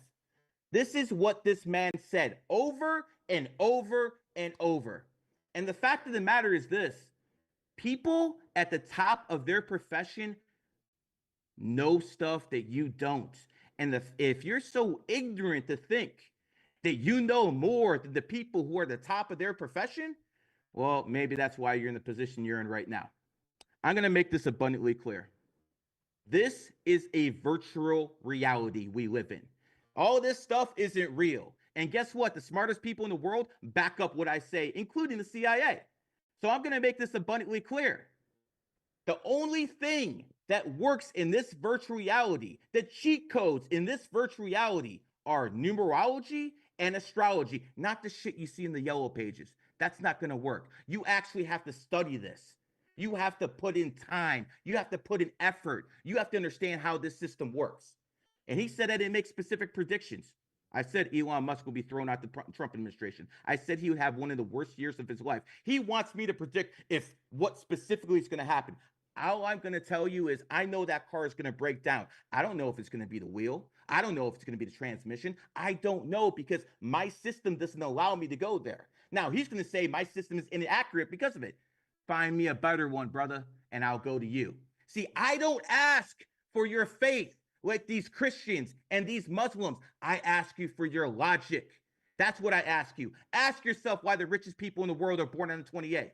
Ask yourself this: Elon Musk, Bill Gates, Carlos Slim, all those people are some of the richest people in the world. Ask yourself why Vanguard, the richest asset manager in the world, was founded 5/1/1975. 511975 adds up to 28. These are people worth $11 trillion. But guess what? Andrew knows better than they do. They are obviously following this system. The Chinese know that 8 is the number of money. 28 is wealth. 8 is money. That's why they started the Olympic Games on 8/8/2008 at exactly 8:08 p.m. What happened? They went from the 15th biggest economy in the world to the second in a matter of a few years. These are facts that he does not want to accept. The fact of the matter is this. Go to Walmart right now, and you're going to see a whole bunch of prices that end in 8s because Walmart knows. Ask Elon Musk. He bought Twitter for $44 billion.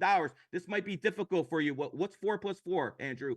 8. And when he started selling his Boost subscriptions in the very beginning, he sold it for $8 each. The people at the top are using this system. And I implore people, study this. I'm going to leave with this. 33 is the most influential number there is. That's why they say Jesus Christ died when he was 33 years old, because they wanted him to be associated with that energy. Look at the Wright brothers, first in flight. Look at Edison, who basically changed the world with electricity. Look at Dr. Naismith, who invented the game of basketball, 33s. When you start looking at events, you're going to see that certain numbers keep coming up over and over and over. So I'm going to ask you this. If you want to be a Bible thumper like my friend over there, more power to you. But if you actually want to do what the elite do and understand how this word works, I implore you to take your time, look into this, and understand that you never follow the crowd if you want the real truth. I yield. All right. Good closing statements, guys. I very interesting debate. Very two different worldviews, man. Where can the people find you guys? And just so the chat knows, guys, stay where you're at. I'm going to go ahead and continue the commentary. We're going to give you guys updates on what went down with the whole terrorist attack in New Orleans. Got some updates on that.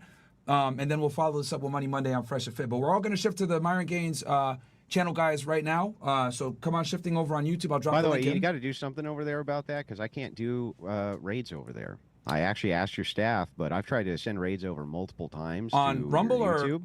Or your YouTube? YouTube. Yeah, you gotta set it so that I can do that. Okay. Are you getting off air right now too?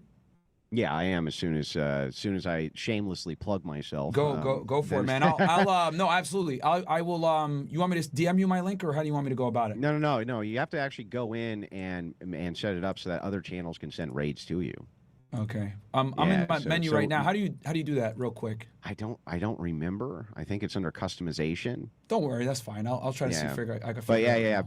But do that, because several times I could have sent many thousands of people over and I wasn't able to because you don't have that set. So all right, I'll try right now. Anyway, my name is Andrew Wilson. I'm the host of The Crucible. Again, I bear no ill will.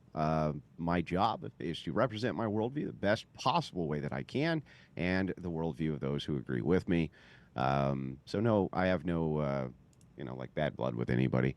You can find me over on The Crucible, and I'm the host of The Crucible, a political analyst, political satirist, and also I do debates all over the world. And I thank everybody for their time, and thank you, Myron, for hosting this debate. It's very kind of you to do. Absolutely, man. Go ahead, Gary. Myron, I appreciate the debate. And for all the people who know who I am, GG33, Gary the Numbers Guy, you guys know that I've been saying for a long time that 2025 is the year of the occult. 2025 is when numerology and astrology becomes even more mainstream. And what do we know? We have a debate, something I did not schedule. I never talked to Myron about this. We just happened to do this on Twitter. And we have a debate on numerology and astrology on Fresh and Fit. So obviously the energy is going exactly the way I said. I want people to understand that numerology and astrology is going to be supreme this year. Just like I told people Andrew Tate would be the top guy in the world in 2022 because he's a tiger and that was the tiger year.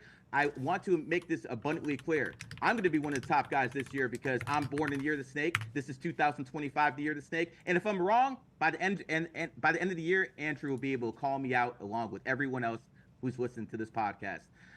You can find me. Honestly, Twitter hates me, so I'm not even going to mention that stuff. But just put in GG33 Academy on TikTok, on IG. I got millions of followers there, and you can also find me on YouTube, gg33academy.com.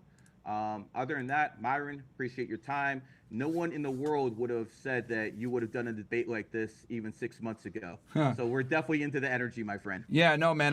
You guys are both my buddies, man. So obviously I'm going to come in as a neutral and just make sure both of you guys are able to get your platforms. I think it was a very civil discussion, a little bit heated at times, but that's kind of how it goes. So, you know, and just so you guys know, me and Andrew have something probably cool coming up mid-January, so just stay tuned. And I got something with Gary as well planned, like literally the day after. So, oh, brother, you're about to take over. Listen, Myron, do you want to announce it right now what you're about to do? Or do you want to wait? We'll wait. It's up to you. Because I think if I think we can announce it maybe tonight or some shit. All right. I'll see you later in the studio. I'll be coming by today. All right. Awesome. I'll see you, bro. And Andrew, thank you for coming by. And Andrew, no ill will, my friend. I appreciate the debate. I appreciate you going hard and stuff like that. I enjoy things of this nature. And by the end of the year, we're going to see who was right. Thank you for your time. Well, I'm not going to get a divorce, Gary. So. But anyway, you have yourself a wonderful day, guys. And if you don't have that set up, Myron, no worries. Just get it set up so I can do it in the future. Yeah, I'm going to figure it out right now. So thank you guys so much. Cool. With that said, I will go ahead and end the Zoom call, chat. All right. So, chat, give me 1 second. Put myself back on camera here. All right. Okay. Boom. All right. So we're back, guys. All right, guys, I need you all to do me a huge favor. Switch on over to Myron Gaines X. I'm going to end the stream on Fresh and Fit. Going to end the stream there, and we're going to go into the political commentary and updates on Myron Gaines X. So I'm dropping the link right now for you guys. I want everyone to come on over to the YouTube channel, Myron Gaines X, guys. This YouTube channel right here, right? You can literally duplicate this tab. This is how you find it. You go Myron Gaines X. This is the YouTube channel, guys, right here, live right now. This is it. Drop the link in. I'll drop the link in here again. I'm going to end the Fresh and Fit stream, chat. Ending it now. So switch on over. Fresh and Fit stream is going down now. Hold on 1 second. Okay, ending it now, guys. Dropping the link in there. Mods, spam the link in there, please. Spam the link in there for me, or the Myron Gaines one. Come on over, guys. Ending it on Fresh and Fit now. Come on over, guys. Myron Gaines X, come on over. Ending it now. All right, boom. So Fresh and Fit is done. Now we're on Myron Gaines X. Okay. So let me go ahead and get some of this stuff gone. So we are now live on CastleClub, Rumble, and YouTube, guys, okay? So we're going to go ahead and get into some of this commentary, okay? Because there are some new developments. What else? Sorry.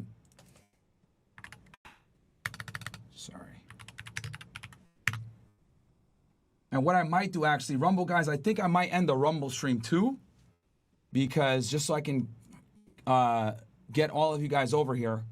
So Rumble, guys, I'm going to also end it on Rumble, even though I don't really want to. Fuck. Let me see here, because it's on Fresh and Fit. Yeah, guys, just come on over. Come on over to Myron Gaines X. Because the problem is, guys, I'm using Rumble Studio, and Rumble Studio won't let me. It will not, unfortunately, it will not let me switch channels. Right? You know what I'm saying? Like YouTube does. You can't run multiple streams. You're not live on the other channel. Yeah, bro. Right here. Literally live right now. Yeah, oh, you mean on Rumble. Yeah, I'm not live on Fresh and Fit on Rumble, guys. I'm only live on I'm live on Fresh and Fit on Rumble, but not Myron Gaines X on Rumble. Not Myron Gaines X on Rumble. Okay, bye-bye. I don't use YouTube. Bro, niggas are, it's like you can't win with these people, man. It's like, look, like I said, bro, I am limited to the technology, chat. So I need you guys.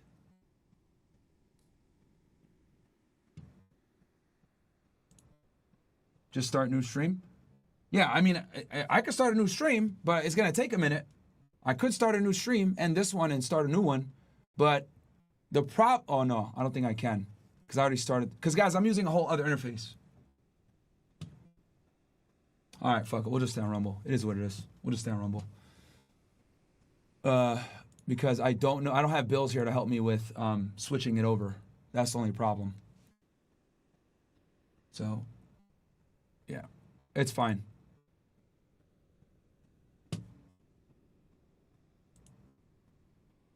All right, we'll stay on Rumble and YouTube. Fuck it, Rumble for. But okay, fine. I will stay on Rumble. But this is what I need you guys to do. Me a solid then. I will stay on Rumble. But all you Rumble ninjas, I need you guys to do this. If I'm gonna stay on here, I need you guys to do this. I'll stay on Rumble, but I just need one favor, all right? And that favor is to follow this channel on Rumble. I will stay on for you guys here on Rumble for Fresh and Fit, but I just need you to follow this. Follow that Rumble account. All right, for all my Rumble ninjas, fine, I'll stay on Rumble. You guys hate YouTube? No problem. The only thing I ask is that you follow this channel because after this week, I am going to be going live only on this channel, on Rumble and on YouTube. No more Fresh and Fit. It's going to be Myron Gaines X only. So follow it now, turn the notifications on. Okay, we got 4,000 you guys in here. If we go up 1 or 2,000, I'd really appreciate it. So I will not leave Rumble. Myron Gaines X on Rumble. Drop the link in there. Also, I'm dropping for the CastleClub guys. I will pin it.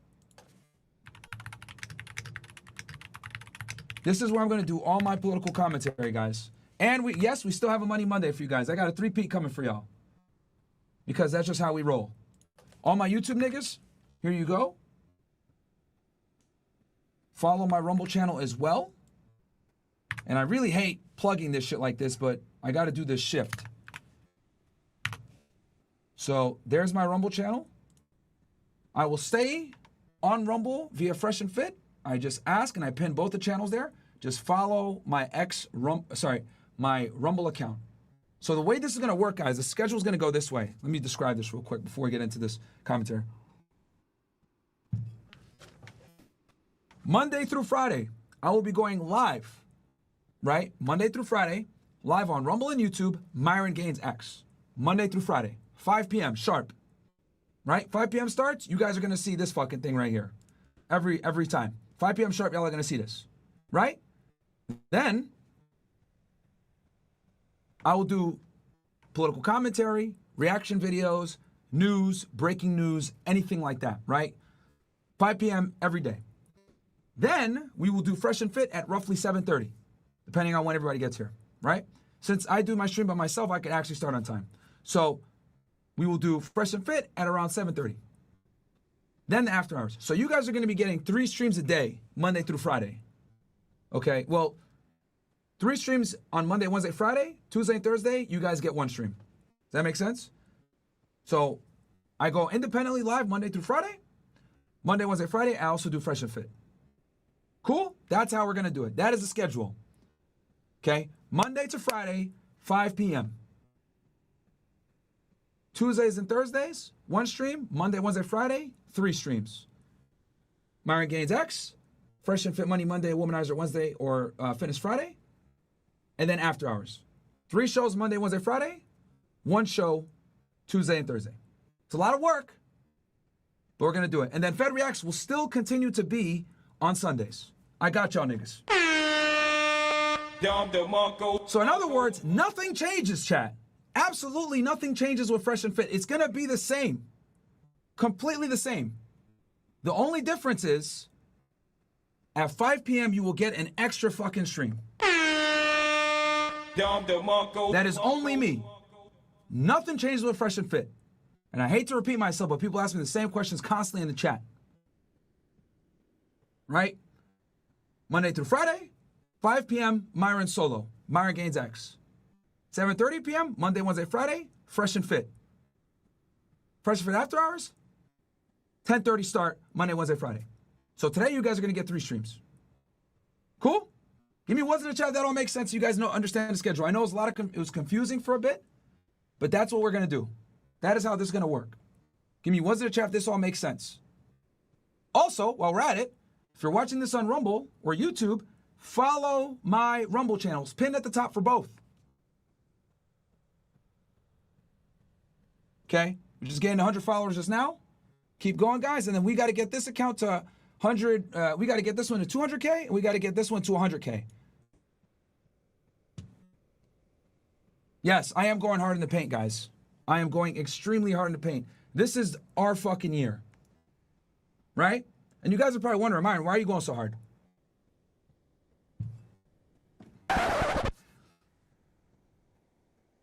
As you guys know, we are probably one of the most bashed, hated, and envied YouTube channels on the platform. Right? Every other day. No, not even every other day. Every day. Someone is making a hit piece on us. It's fucking crazy. There's probably at this point thousands of hit pieces on us on YouTube. Literally. From big channels all the way to small channels. And when people talk shit about you for years, right? I've ignored it. No big deal. It is what it is. So now, since these assholes always want to talk, what I'm going to do is, I'm not going to mention you losers by name unless you're bigger than me. No clout for you bum ass niggas. You're only going to get mentioned if you're bigger than me. So Innocent Reach, I'll name you losers all day. Right? Everybody else, y'all getting no clout. And I'm going to prove everyone wrong.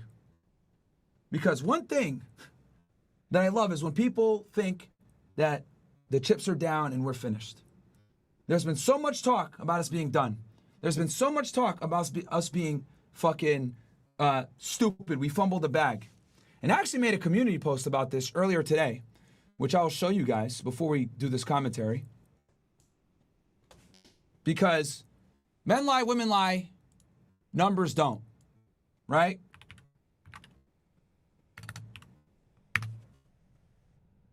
So we go to Fresh and Fit here, the channel. How the hell do you look at community post? Oh, there we go, boom. So here's the receipts, right? And I'll go ahead and read this for you guys. 50 plus YouTube channels hating on us always say this. Fresh and Fit fumble the bag. Fresh and Fit are done. They are demonetized. They are breaking up. Really? Here's some receipts, and that's just from one of our accounts. This also doesn't take into consideration money made in crypto, real estate rent, and real estate appreciation of my 21 properties. This is why I still do Money Mondays despite the fact it gets the least views. I want you guys to win too, and I genuinely feel that from the bottom of my heart because Money Mondays, guys, is our least viewed playlist. But when you guys come up to me and say, thank you so much, you've helped me with my credit. I've literally had thousands of people tell me, thank you, you've helped me with my money. That is why I keep doing it. Because mindless entertainment is good and all, but I want you guys to make money. I want you guys to be successful. If I have to deal with less views, not getting pushed in the algorithm as much, fuck it. I don't care. I want you guys to make money. I want you guys to be providers. I want you guys to be able to look any woman in the eye and say, I don't fucking need you. I want you guys to be able to take care of a family. I want you guys to be able to have children and not have to worry about your woman cheating on you or working. I genuinely do believe this. I try to lead by example. There's a reason why I have Angie. She helps me. She don't work. She doesn't answer to no man. She answers to me. I want you guys to experience this. And I truly mean that from the bottom of my fucking heart, guys. Because to be honest with y'all, from a financial standpoint, for us, and a time standpoint, it doesn't make sense for us to do Money Monday if we're going to look strictly at numbers. But I don't give a fuck about that. If I could change one fucking person's life financially from these streams, it's worth it. It's worth it. Men lie, women lie, numbers don't. To everyone wishing on our downfall or said we fell off for being too controversial, stop lying. We're 100% independent and don't need YouTube revenue. You guys know this. We've been demonetized for almost 2 years now. We got demonetized in August of 2023. That's why I can say whatever the fuck I want to say while you're censoring yourself like a coward for your YouTube slave masters. All the YouTube channels that talk shit and say we fumbled the bag and shit like that. Oh, Myron's a racist. He's an anti-Semite. He's wildin', bro. He put a hood on. He's crashing out. He's wild. He's racist. All those niggas that say that shit, they say it because they can't actually do the shit that I say. They can't say the shit that I say, and they can't do the shit that I do. Because I can't be bought. You understand? When you can't be bought, people hate that. Right? So what do? They rationalize their pussiness by saying, I'm stupid and I crashed out. So I'm not going to lose my revenue income like this idiot. To cope with the fact that they're fucking cowards. They won't step up and talk about what's going on in Gaza. They won't step up and talk about how this country's run by a certain class. They won't step up and tell you guys the truth about historical events like the USS Liberty JFK. They won't tell you guys about the vaccine. They won't tell you guys about the shots, the beer bug virus, the election, January 6th. They won't talk about any of that stuff. Race realism, etc. So how they cope is they say, you messed up the bag by doing the shit that you did. Did I really? What does this show here, guys? Oh, this looks like what? Almost 3 million? In the year of 2024? Almost 3 million? And that's just one fucking account? Are we finished? Does it look like we're demonetized, motherfuckers? Does it look like we're fucking falling off? Does it? Because I'll tell you this, my fucking haters will never show you guys this. The number one cornerstone when people talk shit about Fresh and Fit is they say they're demonetized and they fucked up the bag. No, you fucked up your bag. You want to know why? Because you base your brand around talking shit about us and putting out false information that we're broken, we're done. Meanwhile, I'm showing evidence contrary to your false accusation. So you're not credible. So actually what happened, ended up happening here is you fumbled the bag. Because now you can't keep making videos saying we're done and we're demonetized and we're poor. So the tables have turned. Flipped it on you, motherfucker. If any of you stupid fucks make another video saying we fell off, or they're broke, or they're desperate, or any of this other bullshit, I'm just going to show you this screenshot. And the funny part is this doesn't even account for my crypto portfolio. This doesn't account for my real estate, 21 properties. I control well over $10 million in real estate. Guys, some of it owned outright. Some of it with a loan where I put 20, 25% down. Some of them I own outright. This doesn't include my index funds, my cryptocurrency, all the stuff that I taught you guys doesn't include any of that. And this is just one of our accounts. This is an account for fresh as shit. So I want to ask you guys really, to all the haters out there, Abba and Preach, I made $1 million off them. Well, guess what, motherfucker? We've made way more than you. And I actually know how much money they made last year. Doesn't even come close. I actually know how much they made last year. Don't ask me how I know. But what I can tell you guys is that we're lapping them financially. As much as they sit there and say, we're monetized, ha ha ha, Fresh and Fit, you're not monetized. We make money and you don't, ha ha ha. Really? Really?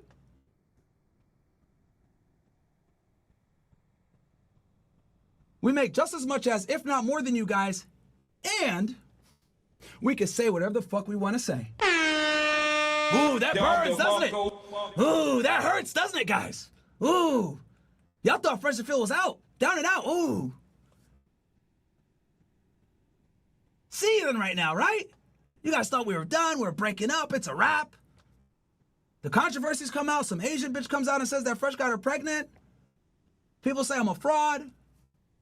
Say we're scammers. We had a yacht party that had no chicks there, right? We're crashing out. We're racists. We fucked ourselves up talking about a certain topic.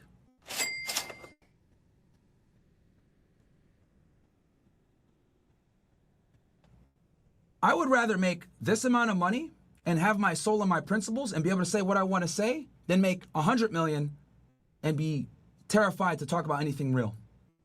Our authenticity and polarizing nature is how we got here. So I'll be fucking damned if we're gonna water our shit down when we've been keeping it real with you guys the whole time. We keep it real with you guys on money, on women, on fitness, on geopolitics, on culture, foreign policy, everything we keep it real with you guys. Networking, buying cars, getting your credit up, we keep it real. So I want all of my haters. If you're watching right now, some of you bitch ass niggas are probably watching this right now, trying to get a clip to put in your stupid ass video. We're gonna use jump cuts and stupid editing to make us look crazy. Show this. Because 99% of my detractors that talk shit don't make this kind of money. And y'all niggas are monetized, and we're not. So who's the real fucking loser? Who gets the real last laugh? I'm Nelson on you motherfuckers. I'm gonna kill you guys with my success and not mention you guys by name unless you're anus in reach in the process. This is what we did last year. This year I'm taking over. We're gonna triple this shit this year, motherfuckers. Whether we're monetized or not, because I will not fucking lose. 2025 is our year, and if I don't die, you guys are gonna get fucking fried. One more time for y'all niggas. If I don't die, you niggas are getting fried. Y'all niggas better hope somebody JFKs me. You guys better fucking hope someone does some crazy shit to me, man. Because as long as I'm breathing, we eating. So, I wanted to show you guys this, not for my bragging abilities, not for me to just boast or whatever. I want you guys to take this and understand that no one can fucking stop you guys. Some of you guys probably work in a workplace right now where everyone hates on you and is jealous. Talk shit about you because you're a good performer. Or they're envious of something you got. I'm here to tell you guys, envy is a natural human trait, and people are always going to hate on people that are successful. If you're dealing with some hate right now, you're dealing with some criticism, I'm in the same boat as you guys. But you can't fucking give up. You kill them with your fucking kindness. Excuse me. You kill them with your success.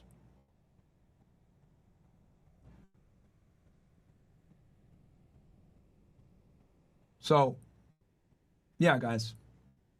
And also I wanted to say the most important thing, for all you guys that have been watching us for a while and didn't believe the bullshit rumors and everything else, I wanted to say thank you to you guys from the bottom of my heart. Because the only reason we're able to do what we do is because of awesome supporters like you guys. That's why I fight so hard to never fucking sell out. That's why I fight so hard to tell you guys the truth, no matter the cost. That's why I fight so hard to give you guys engaging and entertaining content that's both educational and entertaining. Do I use some racial jokes every now and then? Of course. Am I offensive? Yes. Do I use shock jock tactics? Yes. But I'm not bought. You can't put a price on that, guys. Your favorite influencers, guys, can't say half the shit I say. And they're jealous about that. Because I've met them in person. They say all the time, I love your work. I wish I could say some of this shit. But, you know, I got a brand deal here. I got a brand deal there. I work with this guy. I can't say that. So, I'm good, bro. You guys know me. I don't got no fucking luxury cars or nothing. I wear the same shit every fucking day. All my money goes to real estate and cryptocurrency, man. And investing. That's why I'm so fucking hell-bent on teaching you guys this stuff. Commercial deal, gonna close by the end of this month. Working on that episode for you guys right now. First commercial deal, gonna walk you through it. So yeah, thank you guys so much. Rant over. Just wanted to give you guys a little bit of fucking motivation on a Money Monday that no one can fucking stop you guys. No one can stop you. If you put your mind to it, truly no one can stop you. All right, let me just get a water real quick. Give me 1 second, guys. I'm gonna get a water. Another energy drink, and then we're going to keep cooking. I've only slept like 2 or 3 hours, but we're still going, baby. Give me 1 sec, chat.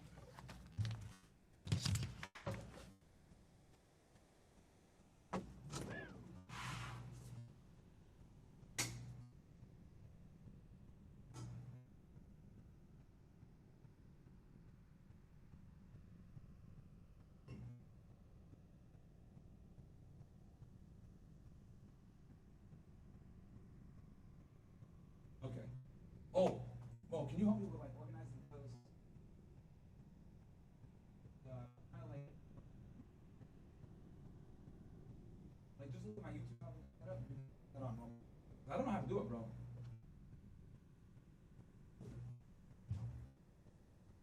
Yeah, but I didn't create the playlist. Or you can make it even simpler, bro. Just make it like political commentary, then true crime.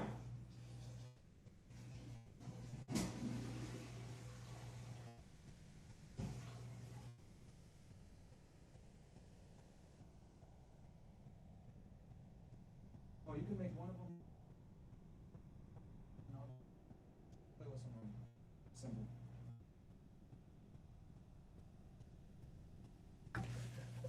All right. Sorry about that, chat. I had to go get my watermelon monster to flex on all the FBAs that constantly are mad that I say racist shit, right? Because they have they're pussies. But yeah, let's go ahead and react to this new development, guys. Okay, with what's going on. Hold on. Why is this shit? Tab might be muted. Yeah, there we go. Oh, let me read chats before we start. All right, let me just move my ugly mug out the way. All right, so we got here, Tyzon Horton says, W. Myron, I'm tired of the haters always making hit pieces on Fresh. Myron and the team working, making them look bad. All the value these guys put out is always looked away because of one or two stupid-ass hater clip. Some bullshit. Shout out to CastleClub and Fresh Fit team. Thank you for everything you do, Don DeMarco. Yeah, bro. Like, these niggas are losers, man. They really are. I got a funny video play for y'all after that. First, F&F brand does not compromise like all these hit channels, and it burns. Yep. We truly are independent. If anything, getting demonetized, guys, was probably one of the best things that happened to us because now we're not beholden to YouTube. You know what I mean? It'd be great to get our monetization back, but if we don't, we'll be fine. Martin, you invite Nico for after hours later? He's back in Miami. I know he's with Aiden. I think they're streaming right now. I could ask him. Ken Rose 07, shout out to you. Ricky Spanish says, don't know if anyone caught this, but Gary pulled what a typical 3 or 4 does. I don't have trouble with women. I have the exception, as he is a podcast. Okay. No disrespect to Andrew, but if he's a double 4, I see why he's resistant to this. 4s are mostly fixed to attach correlation, are not the most good faith. Gary almost time to shed that skin. Okay. Why is this guy your manager again? He's lame as fuck. Actually, Gary's a cool guy, bro. He really does care about us, bro. He helps us out. So, the guy gives a shit about us, man. Gary, the circumcised guy, man, bro. The numbers 13, 25, 69, all 8s. This guy talking about Dr. Spec. I'm not even going to show that shit on screen. All right. Let's go ahead and get into it, chat, with these new developments here. You guys are watching, please like the video. Subscribe to the channel if you haven't already. Counterterrorism operations for the Myron Gaines X, Rumble and YouTube. Pinned at the top on Rumble. Follow that channel. PD and Fox News contributor Paul Morrow. Paul, thanks for joining us. Thank you for having me. Listen, the FBI says today, hey, we've done a good job. We've thwarted 2 of these attacks, but the enemy, they only have to be right once. We have to be right every time. Do you think D.C. is prepared with everything coming up for if someone does get through with bad intent and the means to do bad things? Here's how I would make this very pointed. This is going to come down to leadership. Think about the disparate agencies that are almost certainly going to be involved here, right? You have DHS, you have FBI, you're going to have Metro DCPD, you're going to have the Capitol Police, you're going to have Federal Parks Police. You have all these different agencies coming together. You got to make sure everybody's in sync. And here's a subtlety. Are the civilians in? Okay, a big part of this kind of operation is the civilian analysts. And we're in a great force multipliers. You hear about it all the time in the intelligence community. Our civilians keep us synchronized. They take all this disparate information. They're the ones who produce those threat products that we hear about, those bulletins that come out. Those come from civilians almost 95% of the time. Are they in?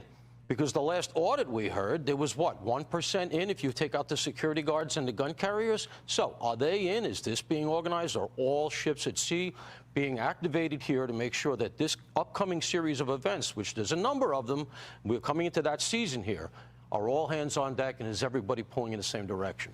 Paul, we're 4 years now tomorrow, January 6, 2021. Tomorrow will be January 6, 2025. We still don't know why there were 26 confidential human sources on the ground there at the Capitol. Are we ever going to get any answers on that? Happy January 6th, by the way, chat. Happy January 6th.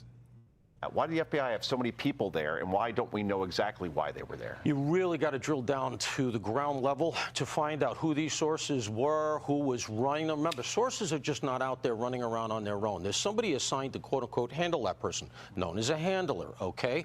Were the 23 who were not activated and purposely sent to the Capitol, Were they told to go? Who paid for their care and feeding? If they didn't go, well, then were they being handled? And then there's even a larger question. Think about this now. You had over 24 sources, right?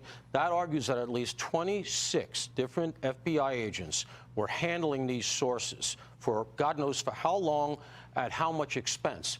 How did they not pick up that this was going to happen? If that's how I ran my unit and I had that level of penetration in place and I got no indicia of the fact that something like what occurred was coming, I'd have been walking a foot post. I think that's a really salient question we have to ask ourselves. I don't like treating counterterrorism and this kind of prophylactic work as zero sum. Yeah. You can always miss something. Yeah. But that said, with this level of penetration, you got to say to yourself, guys, how'd you miss it? Well, Paul, speaking of counterterrorism, we're learning more about the suspect in the New Orleans terror attack. The FBI is now releasing new video of Shamsuddin Jabbar hours Oh shit! Look at this. before he allegedly killed 14 people on New Year's Day. Authorities also revealing that the suspect made 2 recent visits to New Orleans to scope out the eventual crime scene. This new video shows him using Meta smart glasses to record a bike ride along Bourbon Street just months before the tragedy. And the FBI is looking even further back, now investigating his 2023 visits to Cairo and Canada. We are looking to get some clarity on as to the purpose and reasoning behind each of those individual trips. Our agents are getting answers as to where he went, who he met with, and how those trips may or may not. Okay, this is a special agent in charge of the FBI. I think we looked him up last time, guys. This guy's ATF, I could tell from the pin on his badge. Then this guy, I don't know what that is. But yeah, there's definitely a bureau. This is ATF. Tie into his actions. You know, Paul, from the information that we've gathered, whether it's accessing ISIS paraphernalia online, purchasing material for IED, and now this new information about his recent travel, what do you make of it? So the travel is concerning, obviously. The first thought I had when I saw Egypt was that it's very close to Gaza, all right? And so, you know, is there any indication that he was in Gaza at any point or anything like that? There's no such indication. I'm just speculating. What concerns me more, actually, is Canada, and that's just because of proximity, right? What was he doing in Canada, and why was he there? Now, according to the brother's timeline, this would precede his quote-unquote joining ISIS, right? The brother said it was before last summer. So maybe at this point he wasn't fully radicalized. Maybe the trips were benign, okay? We really don't know. This is where I come down to the idea that I was saying earlier about it's tough to hold the counterterrorism operators to a zero-sum standard because, you know, if he took 2 trips that were relatively benign, if he was very cautious about how he bought what he bought, and if he used some encrypted apps, et cetera, because of our First Amendment system, it's very, very tough to pick these kinds of things up. Yeah, guys, encrypted apps, as much as people think, are actually really hard to crack, man. They are not easy. I mean, when I was on a job, WhatsApp and all this other shit was very tough to crack. You would need the physical device there a lot of the times to get the messages. Not going to get them all. In this case, where you really have to look is at the ground level security. That's like one of the biggest misconceptions when it comes to like tinfoil hat guys. Like, oh, the government can't do this, bro. Like, trust me, a cellebrite can only take you so fucking far. And a cellebrite, guys, is a piece of technology that you basically. Okay. Do y'all want me to go through? Because this is a whole. I just realized if I go into this, it's kind of like a little side thing. Do you guys want me to explain how data is extracted from phones? Give me ones if you guys want me to, or we keep doing this coverage. One, if you guys want me to explain how phones are extracted. 2, if you guys want me to just keep going. Because I have explained this before, and it is a bit nuanced, and I don't want to derail the stream. So let me see what you guys want. Looking at the chats.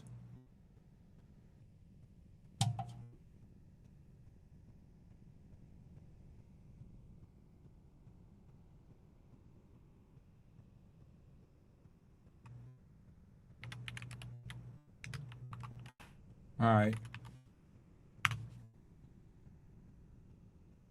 right. Looks like you guys want it. So, hold on. Let me go back here.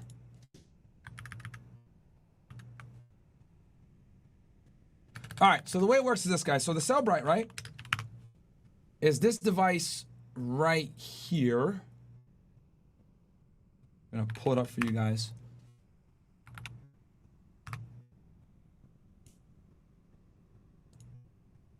So this is it right here, right? Cellebrite. It's basically like a forensic. It's like a machine, right? Let me see if I can show an image of one. Yeah, it's headquartered in Israel too, which makes it even funnier. The fuck, man? All right, let me find hit an image. Okay, whatever. Let me show if I can get you. All right, so boom. All right, so this is what a cellebrite looks like, right? So what this thing basically does is, right, is it extracts data from a phone, right? It dumps, it's called a phone dump. We used to call that in law enforcement. So you attach the phone to it and it extracts all the data, text messages, pictures, video, contacts, social media profiles, logins, all this shit, right?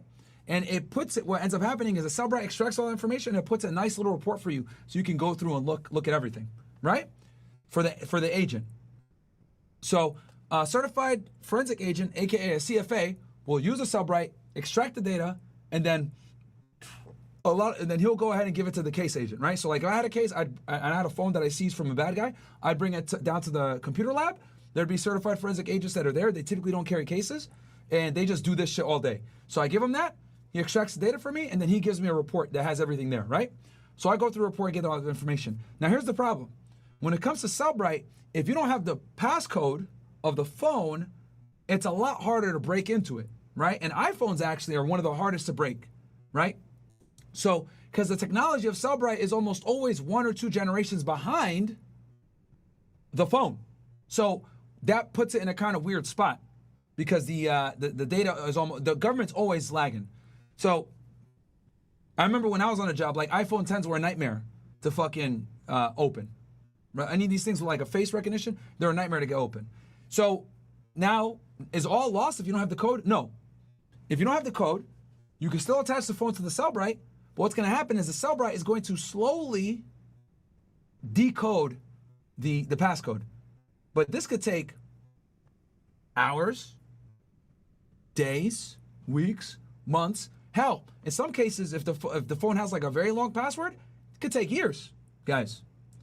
And the reason why is because when cellebrite is like trying to decode the code, what it's doing is it's doing it in a surreptitious manner to not alert the phone to close down. As you guys know, most phones have like an auto locking or auto wipe feature where if you put in the code 10 times, the phone starts to wipe itself. So what cellebrite does, it's such a sophisticated piece of technology, it does that but secretly. But the caveat to that, though you're able to extract it without getting the phone deleted, the caveat to that is it's extremely fucking slow, right? So that is how the feds get into phones, and that is how it's very difficult. If they don't have the passcode for the phone, it takes them a while. This is the problem they were encountered with Matthew Crooks. So they were able to get into Matthew Crooks' phone, but they had to send it to Quantico. Matthew Crooks, the guy that tried to kill Trump, by the way, in Butler, Pennsylvania. They were able to send it to Quantico to get it looked at, but it took them days to be able to get the phone unlocked and look through everything. Give me ones in the chat if that all makes sense, guys. Give me ones in the chat if that makes sense, you learn something new.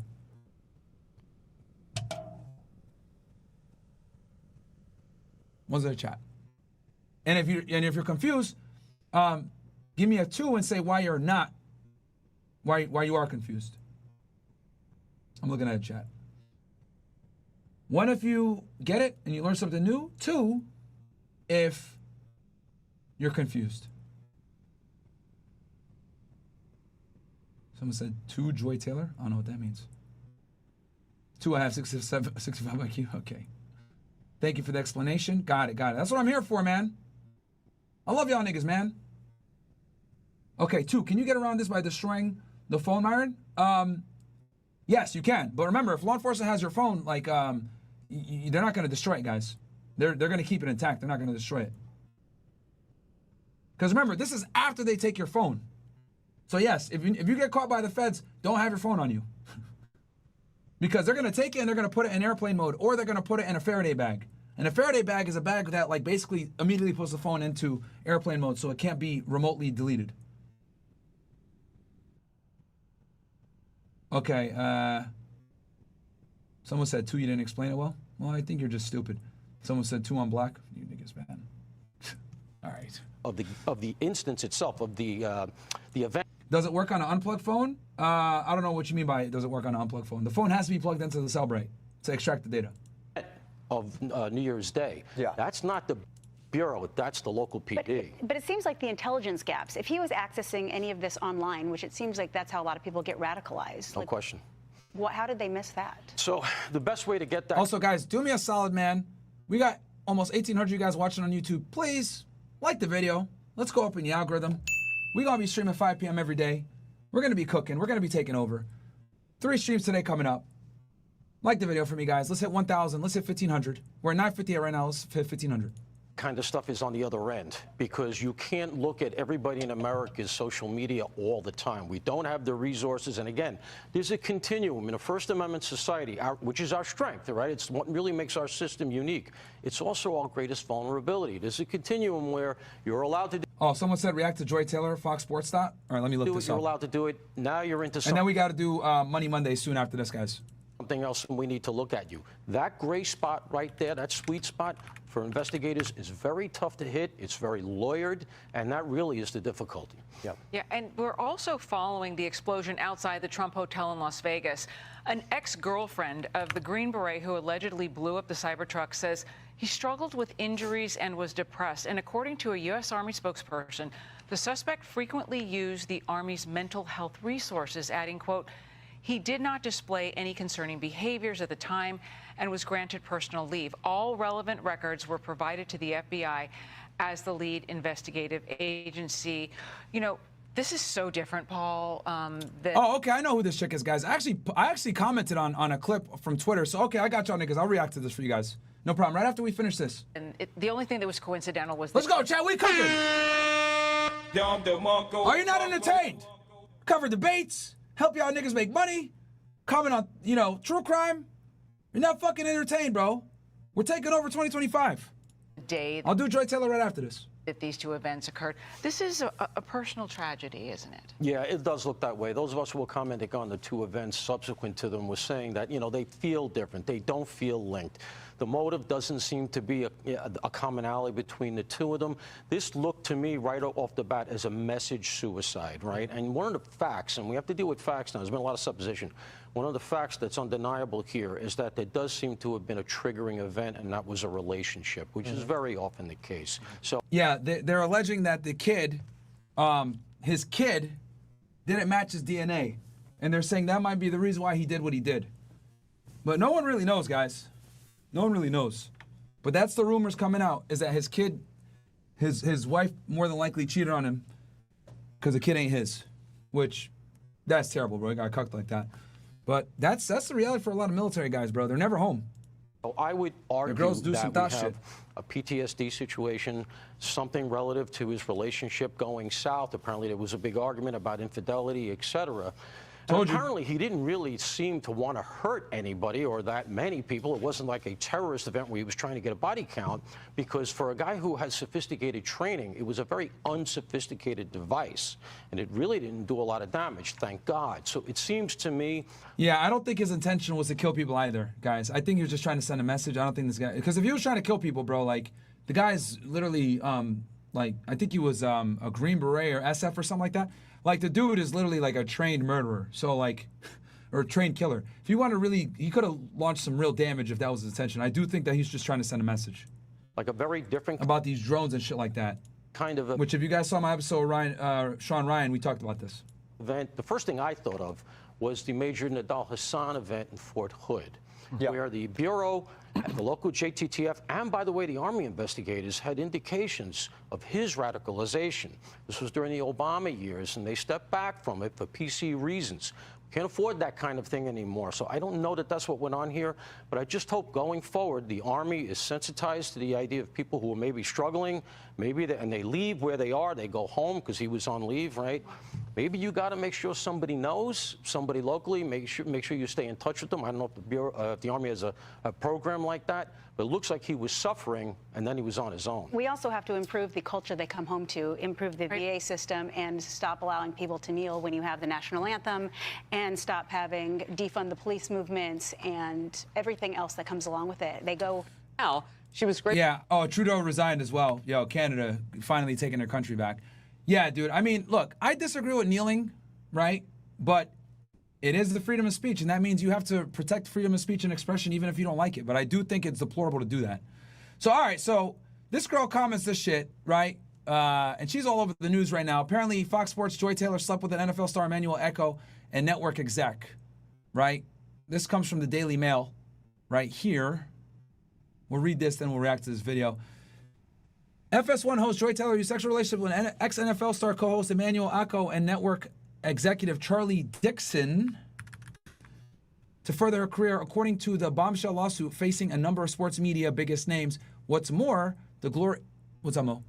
Oh, so I wanted to hear your... Oh, okay. Yeah. What's more, the glamorous 37-year-old broadcaster allegedly schemed to protect her job at the network. And by the way, guys, we're going to do Money Monday at around 7:45. Is Frank there? Yeah. Okay. Okay. If he's with you, that's fine. What's more, Mo's here, by the way, guys, if you're wondering who I'm talking to. What's more, the glamorous 37-year-old broadcaster allegedly schemed to protect her job at the network by fabricating a sexual misconduct allegation against Dixon, a Fox Sports executive vice president in charge of talent. Once Mr. Dixon was no longer useful to Taylor, she would follow through on her plan to tell the company that he forced himself on her, reads a portion of the lawsuit filed Friday in Los Angeles Superior Court on behalf of ex-FS1 stylist Nushin Faraj. Taylor Dixon, former FS1 host Skip Bayless, and the Fox Corporation are named in Faraj's lawsuit, much of which focused on allegations of sexual harassment, sexual battery, negligent supervision, retaliation, and other hostile workplace issues between 2012 and August 2024. Bayless is accused of offering $1.5 million to Faraji for sex, while Dixon is accused of groping the stylist's buttocks. That's funny. Taylor herself is accused of dismissing Faraji's complaints about sexual harassment against Bayless and Dixon, telling this hairstylist to get over it. But in addition to those allegations are Faraji's claims that Taylor leveraged sex to advance her career, first with Dixon and then with Akko, the retired NFL linebacker. Oh, man. Holy, this is a fucking mess, isn't it? With Dixon, Faraji began to suspect that he and Taylor were having an affair in 2016, despite both being married at the time. In approximately May 2016, Miss Taylor asked Miss Faraji to meet her for a drink in Santa Monica, read the lawsuit obtained by DailyMail.com. When Faraji arrived, she found Miss Taylor with an older man, Fox Sports Executive Vice President of Content, Mr. Dixon. As Executive Vice President, Mr. Dixon is responsible for overseeing all content production at FS1. Miss Faraji, however, did not know Mr. Dixon. Mr. Bayless later disclosed to Miss Faraji that he did not want Miss Taylor on the show, but Mr. Dixon was adamant that Miss Taylor should star. The filing reads, at first, Mr. Dixon arranged a dinner between Mr. Bayless and Miss Taylor, where she arrived in provocative clothing and acted in a provocative manner. When that did not change Mr. Bayless's opinion of Miss Taylor, Mr. Dixon asked him to approve of her as a favor to him. Reluctantly, Mr. Bayless agreed to do so as a favor for his friend. Taylor was soon split with her husband, Richard Giannotti, who is not named in the lawsuit. According to Faraji, it was because Taylor's now ex discovered proof of her infidelity. Around August 2016, Miss Faraji attended a dinner with Miss Taylor and her husband and Mr. Dixon and his wife. Man, this is fucking messy, bro. This is like a whole fucking love triangle. Can't even keep track of all the bullshit. What the fuck, man? See if there's a YouTube video that makes this shit simpler. What the hell, man? I want to make an add to this. All right, go ahead. A lot of the co-workers, colleagues, and former co-workers and colleagues between Fox Sports and ESPN are not on Joy Taylor's side. Say that again. Say it to Mike. A lot of the co-workers, former and current colleagues of Joy Taylor or between ESPN and Fox Sports are not on Joy Taylor's side. They don't basically believe it. They don't believe it, right? Yeah. Or at worst... Because it was all good and dandy when she was moving up, right? Yeah. Nobody cared. At worst, they all believe it's more consensual than anything. And she's now using this because she didn't get her way. Yes. Okay. Who's her main, what's her main anger directed towards? Is Skip Bayless or the Dixon guy? Both. Both? Yes. But didn't Skip Bayless, he didn't do nothing with her, did he? Skip Bayless. At least the Daily Mail didn't. It's all alleged. There's no indication. There's no proof. But is there allegations that Skip Bayless did something to her too? Just the offering money for sexual favors. $1.5 million. But isn't that behalf on somebody else? No. Or was for him? For him. Okay. Daily Mail didn't put that there. All right. So he offered her 1.5 mil to smash, allegedly, and the other dude was groping her. Yes. Okay. All right. Because the Daily Mail had that shit all with Dixon, Skip Bayless, her, another bitch. Like, it's a whole fucking love triangle. This is all fresh and new. Like, they're starting to cover it today. Like the last hour. Okay. Yeah, because I saw it, the lawsuit came out, but no one really gave details. Because a lot of people are coming to defense of Skip Bayless, saying that's not him. That's not what he does. He's not like that. Okay. Even Stephen A. just said he doesn't know the details, but he knows Skip Bayless is not like that. To offer 1.5 M for Yes. sex. Yeah. Okay. All right. Interesting. That's all. And I'll give my, because from what I read, I mean, okay, let me watch this video with the chat and then, yeah. I gotta go back to a second. So John Taylor named the Fox Sports harassment lawsuit, Joy Taylor. Thanks for that clarification, Mo. Mo's a big sports guy, guys, so shout out to him.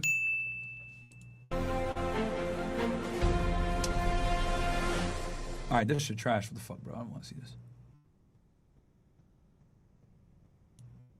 Address the elephant in the room. You're trending on Twitter. That ain't got nothing to do with me. Guys, the news of the day, absolutely, it doesn't.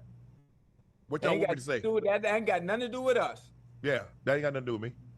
So, Yeah, see, bro, this guy, he ain't gonna, look, I like Shannon Sharpe, bro. Not gonna lie. I do like him. I don't have a problem with the guy. But if you guys want to talk about someone that's like super fucking politically correct and like my only intention is to make money doing podcasting, I'm not gonna give no real takes. That's this nigga right here. Like, bro, this guy, I again, not coming from a position of hate. I'm just being objective and calling it like it is, bro. When I think NPC, this is what comes to mind. This is a dude that will never talk about feminism. He'll never talk about geopolitics. He'll never talk about politics. He'll never give hard takes on anything cultural. He ain't doing it, bro. He's going to give the centrist / leftist view on almost every single situation, bro. I hate to say it, but like this dude is like he is an embodiment of the Matrix, guys. Keep it 1,000 with y'all. This is a guy that is like completely safe, no brand risk, super clean publicly. Guys like this got publicists, bro. Niggas like this got publicists. Everything they do, their publicist tells them to do. So you better not be going to this nigga for any like advice or hard takes or any of that other shit, bro. Just keeping it all the way a buck. You guys agree? I want to see if you guys agree.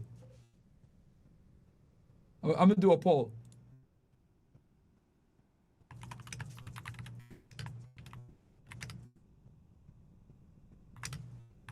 I watch him often. I agree. You agree? Yeah, Mo, you watch it, right? Because you're a sports nigga, so. I watch Shannon Sharpe often. I confirm you're correct. Yeah, bro, because I've seen like some of his interview. Like, if you even go down the road of feminism or anything that's right-leaning, he shuts that shit immediately. Like, no, women are cool. Oh, yeah, no, they can work. Oh. He just had on CM Punk last night. Oh, he did? Yeah. Is CM Punk. Was CM Punk like some radical liberal or some shit? No. Well, it's neither is, like, they try to keep it center or off political stuff. They only talk about just wrestling career, like. Okay, so CM Punk didn't talk about nothing taboo, right? No. Yeah. He's still in the WWE, right? Yes. Yeah, so he's probably under contract. Because this is actually the first day today that WWE is going to be live streaming on Netflix. Oh, yeah. So then, tonight is yeah, Monday they Night probably gave them niggas rules. You can't talk about politics. You can't talk about culture. You can't talk about none of this shit. Only strictly wrestling. Only wrestling. Yeah. See, and guys, this is the other. So okay, let me break down fame for you niggas, right? You got YouTubers like us, right, that are big, but like reckless, right? You got guys like us that are like big but reckless, right? I would consider myself a brand risk type nigga. Let's just be honest, right? Like mainstream platforms are gonna be really scared to have me on. The only way a mainstream platform would have me on is they would need to bring someone that's an antagonist and have us debate, right? So like, you basically get put like in your bad guy arc, right? Then you got people that are huge, that are very politically correct, that got publicists. They don't say nothing off script. They stay away from politics. They stay away from hot button topic issues like abortion or religion or feminism or any of this other shit, right? They stay away from that shit. And they strictly talk about stuff that is centrist. And you'll notice a lot of people in the sports world are like this. They're super, you'll put it this way, you don't know where they stand politically. And that's by design, right? Like someone like a Shannon Sharpe or like a Chad Ochocinco, I don't know who these niggas voted for, because they're so ambiguous when they do their podcast and stay away from that shit that you really don't know where they lean. And that's literally by design. So one of the most telltale ways to tell someone's a bot is if they avoid hot button issues. Or by listening to them, you can't tell where they stand politically. So I like Shannon, but bot, bro, bot. And a lot of YouTubers are like this. All the top YouTubers that are huge, they're all like this. Like, I hate to say it, I'll just say it. Like Graham Stephan, bro, he's like this. Bro, nigga was terrified to have us on the show. When we did the iced coffee hour, bro, they were fucking sweating bullets putting that video out, bro. Like, bro, like, they put a whole disclaimer before the video. Like, bro, them niggas was like, but it was a good discussion. It's one of their most viewed videos. But, yeah, bro, like nah. Graham Stephan is like that. You know what I mean? He's, again, there's people you go to for advice, and then there's people you go to just for some of their commentary, but they're not gonna have any serious takes. You know what I mean? Oh, there's nothing to address. Yeah, there's nothing to address because you know it'll fuck up your bottom line, Shannon. Let's keep it 1,000. I don't know why everybody if you notice, everybody's posted it. They got me. In the 42 pages, it don't mention nothing about Shannon Sharpe did anything. But y'all want to get clicks, so y'all mention me. Well, they want to mention you because they want to see if you're going to step up and stand by your boy Skip Bayless. That's why they're mentioning you, Shannon. Right? But clearly, for you, the money's more important. That's fine. That's fine. But that's why everyone's mentioning you, bro. See, like, he's trying to play dumb. Why niggas are constantly mentioning. Bro, they're mentioning you because you work there. You have intimate knowledge of what's going on. Skip Bayless is supposed to be your boy. Mo, isn't Skip Bayless and Shannon friends? Mo. Aren't Skip Bayless and Shannon Sharpe friends? Not friends, but they don't talk bad at each other. Okay, so they got a professional relationship. There was some bad blood, but it's not professional relationship. They're not close. Okay, that's why he's not coming to his aid then. Probably. Yeah, that's why. Okay. But they're not talking. But they're supposed to not talk bad about each other for any reason. Okay. Do you think he's still like under like an ESPN agreement where he can't talk about nothing? You think maybe? Shannon? Yeah. Hell yeah. That's a hell yeah. So he probably has an NDA in place. That's why he's not talking. Hell yes. Okay. And that's just what I would know. He's not gonna say it, but hell yes. Okay. You think that's another reason why he's so politically correct and shit? Yes. Absolutely. Yeah. Because I've watched a couple of his podcasts, bro. It's actually really impressive to see how this nigga dances around shit. Disney. Bro, he's like Neo in the Matrix. Oh, what's your thoughts on women working? Oh, yeah, I think they should. Like, he be dodging shit, man. You know, Disney owns ESPN. And who owns Disney? Oh, my God. No, I'm out. Bro, every single time, chat. Come on, man. This shit is too easy. Let's have a little bit of fun. Right. Hold on.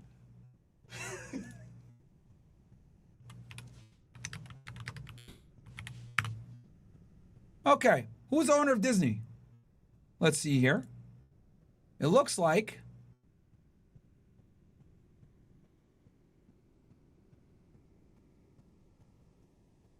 what the fuck?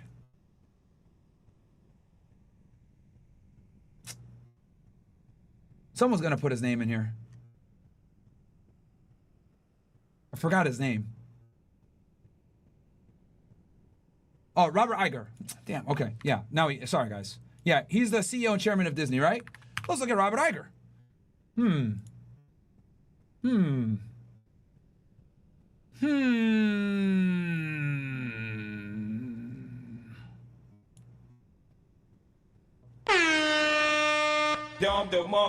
I even need to say anything at this point, chat? Do I even need to say anything at this point, bro? Bruh.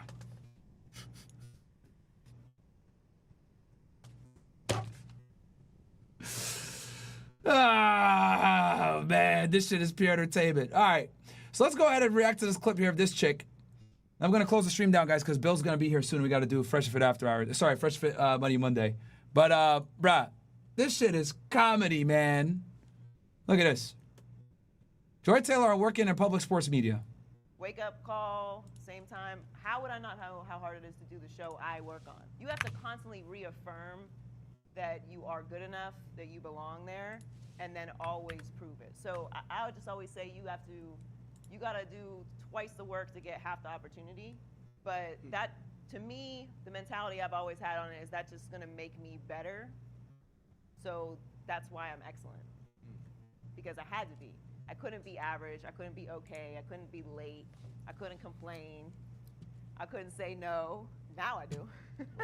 Wake up call, same time. How would I not? See, I find it interesting that she's saying this, bro, because this is what I tweeted, right? You wouldn't have got the opportunity in the first place if you weren't a woman. Women live life on easy mode and think it's hard when they get hired just for being a female. LOL. And here's the fun. You guys want to hear something funny? This is the funny part. I didn't read the Daily Mail article when I tweeted this shit. I tweeted this shit just off of me knowing how these Me Too cases always end up. Like, I didn't even know that they brought her in as a favor to the other guy, and Skip Bayless did it reluctantly. I didn't even know that before when I made this tweet, chat. Hand to the man. I did not know that this girl got an opportunity with Skip Bayless on the behalf of somebody else. I did not know that. But how is it that I was able to accurately predict that without even reading the story? I don't miss, bro. I really don't. These Me Too cases always end up the same, especially when it's like a situation like this where they're trying to make an argument that some person of power levers their power for sexual favors. No, bro. It goes like this. Woman gets job because she's hot or she has preferential hiring practices. This is a black woman, colored. She's literally a DEI hire, DEI dream. She checks so many boxes, female, African-American, minority, all that shit, right? She gets the job. And brother's an NFL Hall of Famer. Boom, right? So she gets the opportunity that most other people aren't going to get just because of who she is. She gets that position. She climbs the ranks, doesn't get what she wants, and then what happens? Oh, Me Too allegation. Y'all niggas don't want to promote me? Bet. I'm going to burn the whole ship down alongside it. How many times have we seen this play out, bro? Women don't get the outcome that they want, so they come out with a Me Too shit. They're going to get their pound of flesh. And here's the thing. The reason why this Me Too era is so fucking popular and why so many women do it is because they don't get held accountable for doing it, chat. They almost never get punished for this shit. They just don't.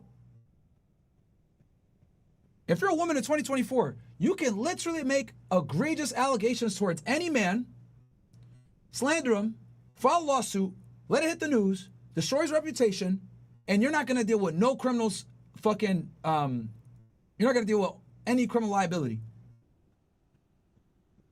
And if the dude that you accuse has money and he's petty, he'll come back and sue you.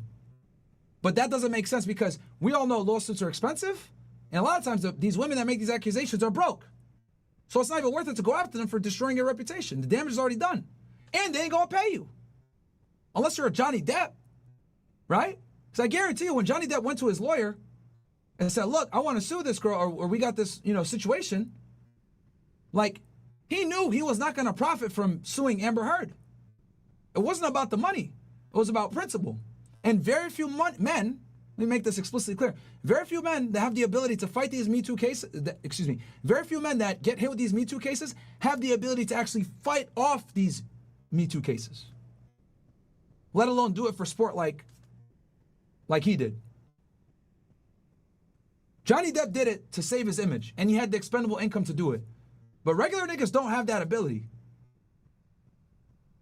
And he also got lucky because that Me Too trial was widely publicized, and he was able to win the public affair. But he lost money doing it, chat. Make no fucking mistake about it. He lost brand deals. He lost sponsorships, right? I think one of the fragrances he had stuck by him, but everybody else dropped him. He lost roles for the Pirates of the Caribbean. Then he had to spend millions of dollars to sue her. And I think, what did he win? Like $1 million, $2 million? Bro, that doesn't cover a fraction of what he lost. He did it straight on principle. So if Johnny Depp wasn't profitable doing this shit, and he has all the money to get the best lawyers, what the fuck makes you think you're gonna fight a Me Too case? And that's why broads like this come out with Me Too, because they know at the end of the day, if they don't win and get the money, nothing's gonna happen to them. Zero repercussions, zero consequence. That's where we are. Believe all women. Believe all women. That's where we are, guys. It's fucking ridiculous. So, yeah, man, that's kind of, I'll land it there, guys. Hope you guys enjoyed the stream. We covered the terrorism case update. We did a debate on numerology. We covered the Joy Taylor thing. Might do a deeper, as more information comes out, we might do a deeper dive on this shit on Wednesday, for Womanizer Wednesday. But yeah, guys, wild, wild shit, man. So we're gonna go do Fresh and Fit, guys. Money Monday here, probably within the next 20 minutes. I'm gonna end the stream here, and I'm gonna go walk Frank, and then I'll be back. Fresh and Fit, go to Fresh and Fit, guys. Also, just so you guys know, still running the promo, CastleClub Premium. We're running it it's gonna end this week. $65 for the month. It's gonna go up to 98 this week, probably after Wednesday. We got a bunch of emails, people asking to keep it longer. You get access to High Value Academy, which teaches you how to make money, get girls, dress well, get job interviews, all this shit. We've only released it once, $700, $800 value. You get it completely free when you get into CastleClub Premium. At the discounted rate, and you lock in that price. If you want CastleClub Premium for a year, and you're already in CastleClub, $500. And you get access to High Value Academy absolutely free. And if you're not in CastleClub or CastleClub Premium, $900, you get both services, the DMs, the High Value Academy, and you get access to all the Zoom calls. If you're a regular CastleClub, you get access to all the content and the Zoom call, one Zoom call per week, open Q&A, typically after our Wednesday show. Premium, you get an extra Zoom call where we talk about certain topics, whether it's real estate, getting money, getting girls, fucking dating, Instagram, whatever you guys want. And we bring in an expert. We got a stock guy, we got a crypto guy, we got guys that are literally experts in shit. We bring in other big influencers into these things, Brandon Carter, people like that, Chris Crone. So you guys get access to multi-millionaires in different disciplines. All right? So, yeah, man. Get in while you guys can. Links are below. Whatever price point you want, at least get in at the $65 one, guys. Get the fucking High Value Academy. That's a steal. That's a no-brainer. At least get in at that cost. All right? You don't want the $500 for a year? No problem if you're already in CastleClub. If you don't want the CastleClub and the Premium together, which is a crazy fucking value, and the High Value Academy, fine. But at least get the $65 one. I don't want y'all to miss out, bro. Crazy deal. You get literally High Value Academy for $65 in the Zoom calls? Bro, you niggas are crazy if you don't sign up. But anyway, love y'all ninjas. Subscribe. I've got the links posted in the top. Follow me on Rumble. Let's see what we got on Rumble. The followers. Hold on one sec.